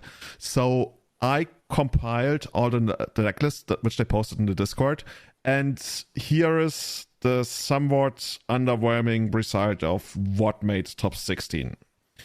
Most played deck in the top 16, 6 copies, Blue Red Delver. Second most played deck in the top 16, 4 copies, Yorion Death in Texas. And that leaves us with another 6 decks that are just one-offs. Black Red Reanimator, Doomsday, Green White Depth, Cheskai Mentor, because it's Italy, so it's gotta be there. Yorion Ursa Stompy, which we're gonna talk about in a minute. Favorite deck of some people in our Discord, because I saw some sad faces when the deck stopped showing up right after Saga became a thing. Straight up Affinity, with Hex, Parasite, and all that kind of stuff. So we're also going to be looking into that in a moment. So this is the top 8. Is Legacy like Apes versus Sky Noodles now? Is this the new dual deck? Yeah. I mean, how many? There's a lot of Delver. I don't know. This is totally understandable. That is exactly the thing we talked when we discussed the what is the Legacy metagame. Blue Red Delver is probably online to the most played deck, I guess, right? Yeah, definitely. Yeah, and it's absolute top tier. So it's no surprise that there are most copies in the top 16. And this is what we will just see from tournaments that have more rounds. It's the best and most played deck. It's consistent as well. So in events with like 5 rounds or something, you will see kind of rogue stuff rise to the top. You're like, oh, see, this can win as well. But in this with 8 rounds with that many players, 9, you'll see 10, I guess. 10, yeah, of course. So you'll see, especially then with like the top decks and most powerful decks rising to the top, which have been Delver and Death and Taxes. Yeah, I think it also helps will that never apparently understand. like Blue Red Diver is pretty good in Modern, from what I hear. So you can easily like play the same deck in both formats. Yeah, you just play like Archmage's Charm and Counterspell over Forcible and Daze, and it's pretty much the same. Do people actually play those cards in Modern? Just get Yeah. your 4 Volcanics and you have the deck. It's true. Volcanic is a bit of a difference, but yeah. Otherwise, you have your threats already. It's exactly the same threats. But I think a lot of people just also have the Volks and the blue shell already, and in the grand scheme of things, getting the Ragavans and Murktides are not a huge cost. I'm really missing the Jeskai Saga one deck, because if you ask me, I mean, I'm biased because I've been really successful with it lately, but I think that deck is actually even better than Blue Red. I mean, it's kind of hard to really say, but it's pretty close. But yeah, that's just like something I was Maybe missing it's better in like the winners metagame, and in these paper events with long rounds, you still just have a lot of random good stuff. point. And Delver's always been better at like kind of getting out the chaff and just That's true. dazing the weird decks and stuff. Whereas the deck that's finely tuned with a lot of removal, could just like face Pox and lose to or something random. You never know. Oh no, you're so right. Like, yeah, okay, I'm going to concede that point. So I mean that's a hypothetical reason, but yeah. I've selected 5 of the deck lists that we've seen in the top 8, so that have like some interesting text on there. Spoiler, that none of them are going to be Blue Red Diver, because after looking at the deck list, they're pretty much all the same. I didn't really see anything interesting in those lists. And that leaves us with one of the first things I noticed, and that is in the Doomsday list that actually made top 8. And that one plays a second copy of Thassa's Oracle in the sideboard. Now, why would you do The that? sideboard? Yeah, you I got don't one, know. the main deck. I mean, otherwise it would be pretty awkward. And there's a second copy in the sideboard. Why would you want the second copy of Thassa's Oracle in the sideboard? Can you guys imagine? We need a Doomsday expert. You'll have to tell us, I guess. I've seen it before. I'm not quite sure. Just quickly as well, I think I could be wrong here. I don't want to swear by it, but I think I recognize the guy's name as an online grinder as well. If you play against a guy called Clog, KL0G, I think this is him. Okay, his real life name is like Luca Ferrari. Yeah. I think this is I'm pretty sure it's him. He's friends with Jax, and he plays a lot of combo online, so he knows his shit is what I'm getting at. So he's probably got a very good reason for this other Oracle, but I'm not going to be the one to tell you because I don't know. Yeah, I don't know either. So my two guesses were, one of them was like just to have the second Thassa's Oracle available in the deck in case you like get an unlucky hit of Ragavan, which I guess is already hatching against a really rare and pretty bad scenario. So I'm not too sure about that, but that's the first thing that came to mind. And the other one was maybe, there's a weird pile where you want 2 Thassa's Oracles against Ragavan, because, sometimes you have to play mind games with them if you don't have the luxury of getting the deterministic kill. And by having access to a second Thassa's Oracle, like, I could almost swear that I've heard Kai, for example, say on one of his streams, if we had a second Oracle, we could do X, Y, Z. And that's why I was wondering, maybe there's a scenario where you want to make a pile with 2 Oracles, and then whichever option your opponent like calls you on, you still have the other covered. Yeah, but ask that him, not us. Maybe. So he's got the deep analysis and consider pile. Do you think it's something to do with that? Maybe. I was highly surprised when I played in Aalen 5th round against Doomsday, and turn 2 he played Fetch, second Underground Sea, and Dark Ritual, and I just get ready to blast anything with Painter in play, and he taps the second land and plays Deep Analysis, draw 2 cards. Dude, you haven't heard Okay, about that? make it so. No problem. That's great. I love when Dark Rituals used like weirdly in combo decks, like in Phoenix. I'd very often like go turn 2 Dark Ritual, cast a Phoenix. Oh yeah, we had a Phoenix deck as well there. Yes. I know how, for example, Predict was brought back. I wonder if we'll ever get to a point where just value deep analysis is gonna come back.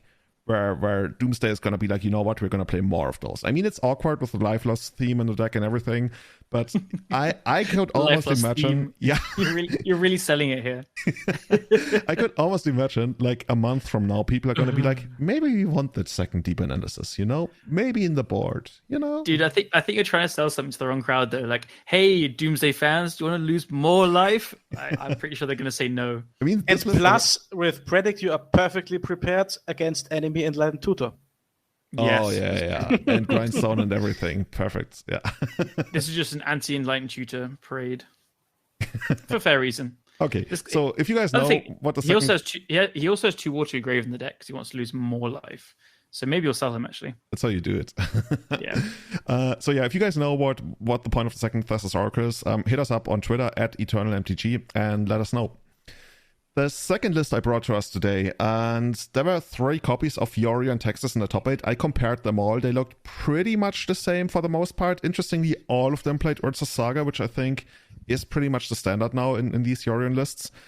One choice of cards stuck out to me, and actually I put the copy of the deck into the copy of the card into our show notes because I had no idea what it was. Maul of the Skyclaves. I've been mauled by this card in Limited a few times, so I'm very familiar with it. It's You actually would have known what it does? Yeah, of course. Okay, why don't you tell us? It's a 3-mana artifact. It's 2 and a white, and it gives the creature +2/+2 flying and first strike. And when it ETBs, you can equip it to a target creature. But I can't remember how much it costs to actually equip because it never comes up. Well, it costs 2 colorless and 2 white to equip. So I guess that's something you can do in the deck, even though it's a little bit costly. So I guess this is like your secondary equipment that you will later put on your Batterskull or your Caldra Complete or something. Is that how it works? So do they have 4 equipments in there? I can see Caldra, Batterskull, Chitta, and this one, yeah. Yeah, that's a lot. I guess there's no Sword of Fire and Ice anymore. Which is weird when like Blue-Red Delve is the thing to kill. I don't know.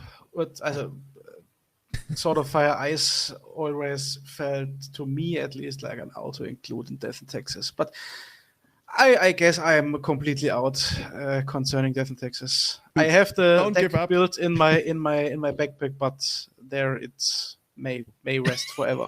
You know that the deck, that it's been a really long time since Marius played this. If the deck is actually in your backpack, I mean, you still take it to your testing sessions, right? Yeah, no one wants to play it. I have it. I have the cards for it as well, and I've never played it in my life in paper. I can't bring myself to do it. But I don't know. I quite like the Yorion Vilbus Saga. I do. Yeah, I like what Solitude did to the deck a lot. We talked about it a few episodes ago, and I think For Solitude has been such a huge boon to the deck. Maybe this is an equipment you can fetch to pitch to Solitude. We worked it out. There we go. Oh my god, this is so smart. It's a white equipment. Yeah, that's true. Yeah. That was mostly a joke, but maybe it comes up. I mean, people sometimes pitch Yorion to Solitude in a pinch. You know?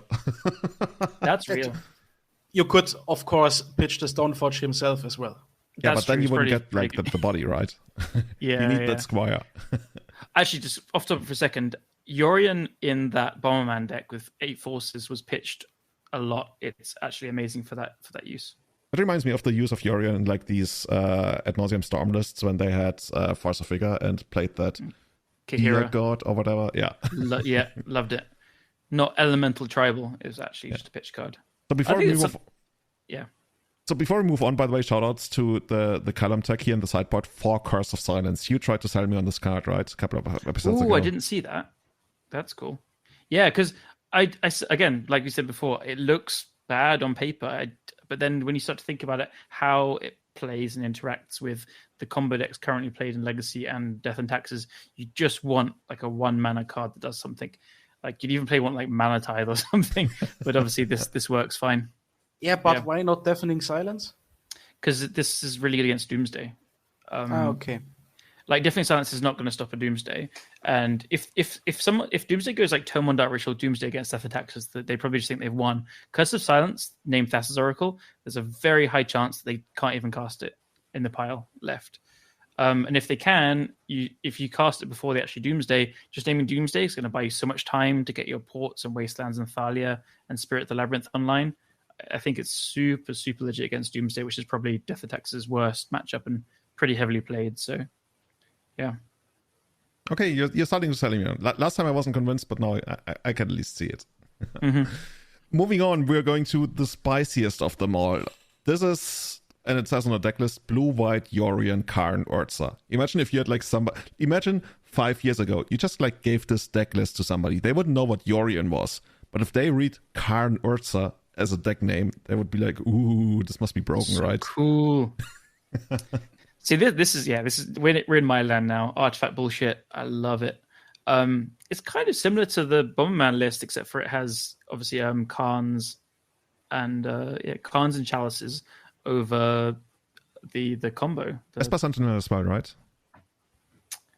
Oh yeah, so it has Esper Sentinel and it has 4 Aethersworn Canonist as well. I love that you just get like a lot of free wins with Canonist, and Canonist is still very good against all the cantrip decks. I think people kind of underestimate it there, but against anything relying on expressive iteration and obviously ponder and brainstorm and stuff, it really, really, really slows them down, and that's what these kind of artifact-based decks want. So I like that. Yeah, I can see this deck really doing work. Only 3 Emery. I'm suddenly off the deck. Yep. I don't know. Always play the full playset of him. Yeah, I don't know. That's a lack of respect. What I don't get, what I don't like in this deck is it's an 80 cards deck with Force of Wills and only 20 blue cards. I just counted them. Oh, really? Well, I think when you have Yorion as a companion, the blue count kind of matters a lot less because you have 1 at all times. You pay the 3 mana to get it, and it does come up. Well, especially when you have so much fast mana. So I guess the idea is that in the matchups where you really, really, really want to force something, the late game value of Yorion isn't as important, right? So that's kind of thinking. I also found like playing the Bomberman version, it came up pretty commonly where you have a force or 2 forces, and you just have to not play your blue cards. And it is a cost. It kind of sucks. You need to make this decision at the time where like, what are the chances of me dying next turn versus drawing a blue card or like drawing a force. And there were some times against combo where I would just not play a Sai or an Urza because I'm like, okay, I'm drawing 2 cards off baubles. I need to hope I draw a force. And you do get rewarded by not playing the blue cards. It is definitely a kind of awkward thing. I think the Bomberman list I played had a bit more than this, but still not a hugely high blue count. I like your Bomberman idea more because what I like in this list are the 4 Aethersworn Canonist. I think I'm the world's greatest fan of Aethersworn Canonist. Julian I'm in here as well. And but what I don't like is stuff like Esper Sentinel. It feels like a bit low impact, and even with 4 copies of Chalice of the Void, casting cost 1 gets worse and worse. Yeah. I think Esper Sentinel has a place. It's a pretty powerful card, but in the aggro decks, you want your Ravagers kind of stuff. You want to be, or a combo like even maybe Auric Salvagers and Bomberman kind of combo. Yeah, for sure, but not together with Chalice. Yeah. You want to be threatening the opponent enough so that they have no choice but to play into the Sentinel's ability, and then you'll draw cards off it. So, yeah. I like the deck idea overall. I think blue-white artifacts with Yorion is an approach to take in the format, and it's good. But I would also agree with you. I'd be looking to cut the Esper Sentinels, the Chalices, play 4 Sai, play 4 Emery, and go from there. I'm just looking through the rest of it, and then you get... Oh, it's got a Sky Sovereign console flagship in the side. I love that one. You know, if you make like... If you're the person in charge of making pre-constructed decks for Wizards, this is the kind of card you look at and you're like, we're going to slam this bad boy in the sideboard. I've killed a lot of collect roofs with that, so it's a good one. So if you want to play something that's just as artifact themed as the deck we just talked about, but it has a little more oomph to it, like in the early game, here's the deck that's finally coming back. It used to make a big splash in Legacy when like all these Modern Horizon 2 artifacts were spoiled. And now we see it in the top 16 again, and that is straight up in your face aggro affinity. And for those who don't know, that means 4 Esper Sentinel, 4 Ornithopter, because nothing says aggro like a 0/2 flyer. 4 Stonecoil Serpent, 2 Vault Scourge, 2 Emery, 4 Thought Monitor, 2 Memnite, and 1 Hex Parasite. 4 Thought Casts, and then typical mana basically would expect, featuring for Urza Saga. And for analysis, right? That's the equipment that's kind of like a creature, right? So how does it actually work? So it's a 3-mana artifact and has living weapons. So it comes into play with a 0/0 germ attached to it, and the creature equipped to it gets +1/+1 for each artifact and enchantment you control. This is like such a huge boon to this deck as well. It also equips for 2 mana, if I remember correctly, which is very, very cheap and like super affordable. So I can't imagine ever playing Affinity with less than 4 of this. There's this weird thing where Affinity doesn't want 3 drops because it plays on the same curve as a Saga making tokens. It's kind of awkward sometimes, but I think given the choice, you're kind of happy with Saga making a token on the 3rd chapter and then playing Nether Cyst and just applying so much pressure. And then equipping it to Ornithopter and is just really powerful, even in Legacy. It's quite funny to say. It's also really sweet with Esper Sentinel. Like, again, we said before, with Esper Sentinel, you either want it to be a deck which like pressures your opponent into playing cards into it and not being able to pay, or something that like pumps its power and toughness. So putting Nether Cyst on a Esper Sentinel, suddenly your opponent has to like pay 7 or 8 mana, otherwise you draw a card, which obviously they can't do. So you'll draw a card pretty often. This deck might be the first real aggro deck we saw in years. Yeah, because it's really no disruption, no counters, no removal, just all in beatdown. Bring the beats. And the sideboard 4 Canonist against combo, 4 Swords to Plowshares against whatever Dark Depths.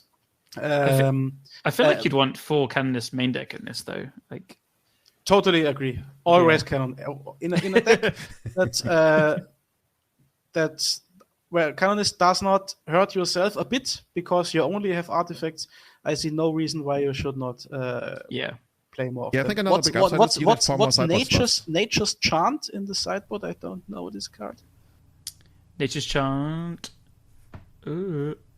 I can't remember either. Oh, this is usually my job to remember something straight away. I usually look these up because I thought it was like the green-white disenchant, but I didn't say a thing. Okay, it's a green-white disenchant. It's a disenchant exactly. Yes. Like the moment Callum did green-white spring to it, I was like, I must be wrong. So he just could play disenchant who would be the same. Oh, yeah, I wonder why. This is bad against Stonecoil Serpent in the mirror. There we go. So yeah, by the way, I love the Hall of Heliod's generosity because I guess that way you can put your Urza Sagas back on top and like grind really hard. Is that the idea? I tried to make a lands-based deck with that and like Shark Typhoon and Sagas when it first came out. It's just way too dirtly, even for me.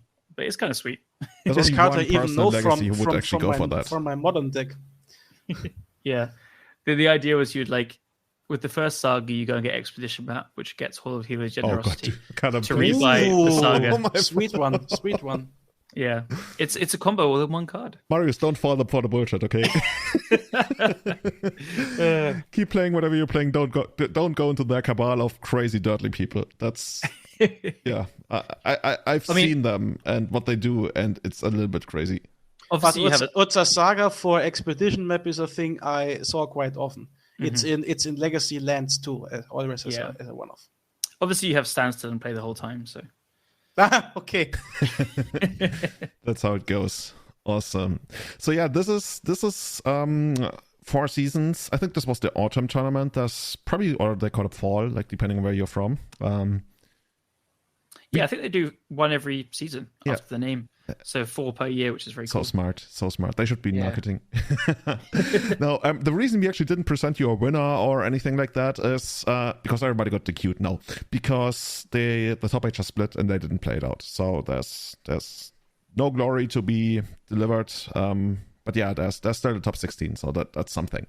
And before we close it out, actually, I teased it earlier. Unfortunately, there would have been a paint. Or actually, we don't know whether there would have been a painter, right? I think they got DQ'd during their last round this time around or something. I don't really know too much about it. But usually when stuff like this happens, and they haven't made a public announcement yet, we just saw what was posted in the painter Discord. Apparently something about... allegedly bribery. I don't know what's going on, but that's also something that happens in basically every paper tournament I play in, especially when there's like people involved who are not used to these situations. For example, in one of the rounds I recently played, my opponent was like, okay, so what about we split and the loser of the die roll, the winner of the die roll concedes the match. That was like, it was blowing my mind. Like that was like just too far for me, and I was like, you know what, let's just play and be done with that. Yeah. But most people are kind of aware of it, but I would also argue that probably most people haven't been in a situation where this actually comes up in a high stakes tournament. And then they don't really know what to... Like, actually, there's a lot of famous stories, right? I think Anurag once got DQ'd for doing something weird, and like he didn't mean any kind of like ill will or something. I think he like jokingly rolled the dice on camera. No, he didn't jokingly roll. Never do this. He actually rolled the dice to determine the outcome of the match, kind of. But yeah, that's a different story. But it's like basically what I'm saying is like when you first get to these situations, you often don't really know what's supposed to happen. I've been in a situation where my opponent straight up asked me what I would give him if he conceded. And I mean, that's already like, at that point, you can't really argue that you're like innocent in the sense of, oh, I didn't know better. Like if you straight up ask for bribery, that's something. But there's also situations where people like get DQ'd, and there's an underlying reason for that. But before I continue my monologue here, what do you guys think about that? I get very frustrated when I hear these stories come up, because first of all, I do agree that there needs to be something in place to kind of stop bribery, because there is always a third person losing out when something happens and someone like concedes or whatever getting in. There's someone not getting in because someone else lets someone else in. It's a bit of a shady gray area, and there's definitely like collusion going on sometimes. But what drives me crazy is when you have these people like that you described that just don't know the rules, and they don't know that they're meant to be going to a judge and saying, "Judge, please tell me exactly what I need to say because I don't remember what you have to say." I would go to a judge and be like, "Yeah, tell me." I wish that the rules weren't so strict. And I get that at higher levels, this needs to happen. At the Pro Tour, it needs to be by the book to the letter because there's a lot of background stuff going on.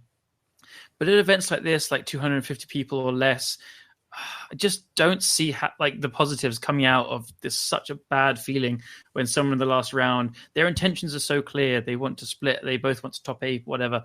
And then the judge feels like it's not even the judge's fault at all. They're going by what they've been told. But I feel like I'd like a lot more leniency in this last rounds where they can be like, look, I know what you're trying to do. You're not allowed to do this, but I'm going to intervene and tell you not to do that, rather than just the snap, you're gone, goodbye, see you later kind of thing. That's what drives me crazy. So I know there's two sides to every story, sometimes someone would say, oh yeah, I had no idea, but actually they did, and vice versa. But I think, like, Julian, you have a really good story about how you were once not caught like with marked cards, but the cards were marked and you were taken to the side, and Kim Warren, quite a well-known, fantastic judge, asked you lots of questions, and you thought she was just having a conversation with you, but actually was trying to work out your history. And, at the end of it, she realized your intent wasn't there to cheat. And so you were fine, but you weren't cheating, and you didn't really have marked cards on purpose. But I think intent plays a huge part in it. And, it's not up to the judges to play detective. But if they're not sure, I don't think going to this hammer off the bat straight away, DQ people if they just say the wrong thing is the way to go. And I just seem to always hear these stories about someone, like their whole tournament ruined. They're about to top 8, they're having a great time and super happy about it, and then it just comes crashing down. It's like just taken away in a moment. So I'm rambling. It just frustrates me hearing these things. I don't know if this person was actually, legit, got it wrong or not. I don't have an opinion on that because we don't know enough about it. But it feels like every single time I hear this kind of general story, I just feel bad for the person. Marius, what do you think? I think I have nothing more to add here. Dodging the question, I like it. He said that's exactly what you say, when somebody is because suggests the split. I witnessed these situations quite often at Magic Card Market tournaments, and the judges have their hands bound in these situations. They can't do any other thing because the people are not able to make clear what they want to their opponent, and then they start talking things they should not talk. Yeah, let me stress, this is no hard feeling to the judges. I do understand. And yeah, also, I know. And to everyone listening as well, don't blame your judges for this. I think it's the system that's flawed completely. These judges are told that they have to do that, and if they don't do it, they're not following the rules and probably lose being a judge and stuff. So please, if in this situation, don't ever get angry at the judges. I completely assume that a lot of them do it without wanting to do it. But I wish that they would overhaul the system, because especially now with like high level play just basically gone, there's no GPs, there's no Pro Tour until we have something in the future. It just feels even less necessary to have these heavy-handed rules like this. So, I mean, maybe we see some change, but yeah, I really hate hearing about it. So I have two thoughts about that. The one is a little bit less meta level, and that is basically, I think even if people don't know about certain things that they can't say, they still are in it with the intention of let's bribe, or let's somebody induce somebody to bribe me. And I would think no matter which kind of competition you're in, whether it's like sports, magic, or pretty much any kind of formal competition that has like a set of rules, I would think that common sense would be that bribery is wrong. And even if you don't know about it, if you already have internalized the idea that bribery is wrong, you will probably you would never ask, what are you going to give to me, or anything like that. I would agree with you, not in the context of Magic, but IDs and drawing and stuff is so internalized in Magic. That's another problem. Yeah, that's what I wanted to add to my point. Okay. Because at the same time, if we as players or a community have so formalized this idea of this being okay, then we basically, without codifying it in the rules or in the policies, we kind of made that an accepted thing, in the sense of like the most common thing is like when two people go to, actually if two people ID to go into a top 8, it's kind of like manipulating the outcome of a game to their advantage. And I hate that, but I still do it, like when there's money on the line. But I think at that point we should consider like how do we okay, it's two things, sorry for rambling a bit here, but there's just like so many things going on. One part of it is completely tied to the broadcasting and excitement aspect, but I'm totally like not talking about that right now, because if when it comes to like broadcasting and making Magic and Legacy more exciting and stuff like that, then there's completely different things to do compared to what you need to do in order to give people a good experience with regards to not being qualified for things they, like Callum kind of argues, shouldn't be qualified for. I don't know. I just think pretty much any kind of scenario that comes down to disqualifying somebody for stuff that happens comes with some kind of negative intent. Like I have a hard time actually imagining a scenario. There probably are some that aren't coming to mind right now, where people would be disqualified without any ill intent on their part. Like for example, like the Anorak scenario, right? We talked about, where his opponent asked him to concede, and he didn't want to be like the bad guy to be like, oh no, sorry, I can't concede. And you know what? I'm actually going to roll the die to figure out whether I'm going to concede to you or not. So it's like not my responsibility. I can see like there was nothing for Anorak in it, right? So that's like the famous scenario. So I guess that's one good scenario where actually somebody was disqualified without any ill intent. So yeah, that's actually a good point. So maybe this is where the judges then need to have the conversation with Anurag and work out the intent. And I think that probably very quickly Anurag would be like, look, I'm locked either way. I'm having fun with my opponent, and I can't decide because it's him or someone else getting in. So he's rolling the dice to like make a decision for himself and not truly determine the outcome of the game, although it kind of was. This is where like the judges' hands are tied, as we said, and they had to do that, and it's just so unfortunate that that's the case. That's part of my underlying event. By the way, for the sake of completion, I think it actually wasn't about concession or not, but it was about like whether they restart the game because the opponent made a mistake with mulliganing. And I think at that point, it's actually, okay, this is going way off topic. At that point, I think it's actually a weird thing of the judge to put that kind of decision on a player, because you really shouldn't put that kind of decision on a player. You just like make your call as a judge, and you don't be totally like, agree. Oh, do you want to be the nice guy or do you not want to be the nice guy? Because I think that's horrible. That's just like so much pressure on somebody. And But anyway, I think on the much bigger bigger picture is that Wizards always, or not always, but especially since the early 2000s, wanted to prevent Magic from having any kind of aura of like, shadiness, bribery, or like gambling is another big thing, right? So they implemented these really harsh penalties of dequeuing people just so to heavily disincentivize people from ever getting like into a situation where they would be like, hey, here's some extra money, get me into the top 8. You're gonna have some fun partying while I play the top 8. And I think Wizards really, really, really wanted to stay as far away as possible from that kind of stuff. And I think that's why we have they such, did a good such job penalties. in this, I think. I think they did a good job, and I think it had great basically effect on the game. But at the same time, what I want to say is, now I lost my train of thought. Maybe I could help it remind you. Like, I think maybe two possible solutions to this could be: one, give the judges less of hands tied, and they can try and work out the intention. If they are unsure, sure, go ahead, DQ the player as you would normally, but give you just this little freedom to see that the person, like in Nana's case, clearly wasn't malicious. He wasn't getting money out of it. And you'll have these conversations with players, and some of them won't end up being DQ'd, and it won't be bad feelings. Or again, with the moving away from high level play, I do agree that this is probably necessary for the kind of Pro Tour levels where, there's a lot of money on the line. I get that. But maybe introduce another tier of REL where you have professional and then this mid-level 500 or under kind of player events. Yeah, that sounds reasonable. The last thing sounds more reasonable to me, because let's assume you play at the Pro Tour.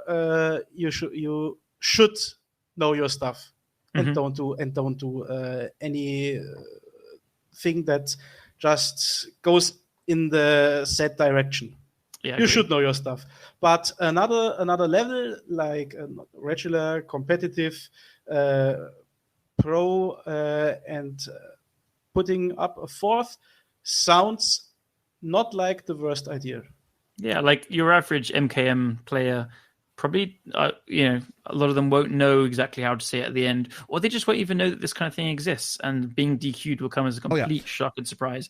I think that's actually the most common thing, isn't it? Not that they don't know how to say it, but they just don't know this thing exists in the first place. Yeah, and then it comes and bang. That's basically where I just lost my train of thought, but now I got it back again. And what I wanted to conclude with was that I think if in general, as a community, and I mean everybody's part of that, the judges, wizards, players, store owners as well, tournament organizers, if we wanted to uphold that kind of standard, then there needs to be done a lot more with regards to player education, what you can and what you cannot do. I noticed that 5 or 6 years ago, judges really, really, really started announcing several times before the start of the last round what you can and what you can't do, especially with regards to you can't offer your opponent anything in exchange for setting a match result and stuff. But I think we should probably do even more. If you want to have such strong, I don't even want to call them harsh standards, because I think, like I mentioned earlier, I think a lot of times there is a certain level of ill intent involved with regards to bribery. So I'm not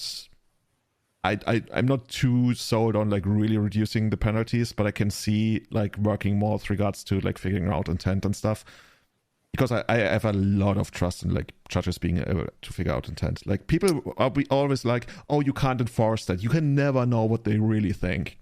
But no, I think judges are. I think giving the judges some discretion, you would get some ill intent slip through, and there is a downside to it. But at the same time, you will also have a lot of people, not get DQ'd where they had no ill intent at all, and you've ruined their tournament. They might not even play again, or that kind of tournament, or at the very least they'll feel terrible for the week following. I think you'll get more good out of it than bad overall if you just give the judges this discretion. I'm willing to give you the benefit of the doubt. The only thing for me is that there's I've seen this happen a lot of times, right? We all have played a lot of tournaments in Europe all over the years, and I've seen this happen so many times, and I've been witness to these things happening at tables next to me so many times, and I would argue in 90%, okay, let's say 80. It's not 90. Let's something like 80%. The person who got DQ'd had the intent of bribing or being bribed, and I think that alone is enough to okay, maybe you shouldn't DQ them. Okay, maybe you should give them a match loss so they miss out on top 8, but they still get their top 16 bonus. So I'm I don't want to be like, oh, I'm willing to discuss this because I'm not in a position to make these changes. But, and thinking about it, what would be appropriate? Yeah, I'm not sure. That is not the solution. I think it'd be, like, again, if you give the judges this like little bit of wiggle room, I think it's fine. Like, if they're not sure, continue with the DQ. You would then still catch some players that had no ill intent as well, and so it's not perfect. But I think you'd be able to worm out some of the few that didn't have ill intent, and you would save their tournaments and stuff. I think the numbers might be surprising at the end of it, but it's very hard to say. Like, again, it's hard to find the intent of players sometimes. I think that's where you would just have to be like, we can't tell, we're not sure, sorry. Yeah, that's actually goes back to what you mentioned about like Kim, right? When she interviewed me, because I also was always like, yeah, can judges like really figure out intent and stuff? And then the way she interviewed me, and like the interview actually started way before the investigation began. And I think I told the story in our Discord and maybe even on a podcast once. But she walked me to the judge table where the investigation was taking place, and like all the while, like it was actually on the other side of the hall.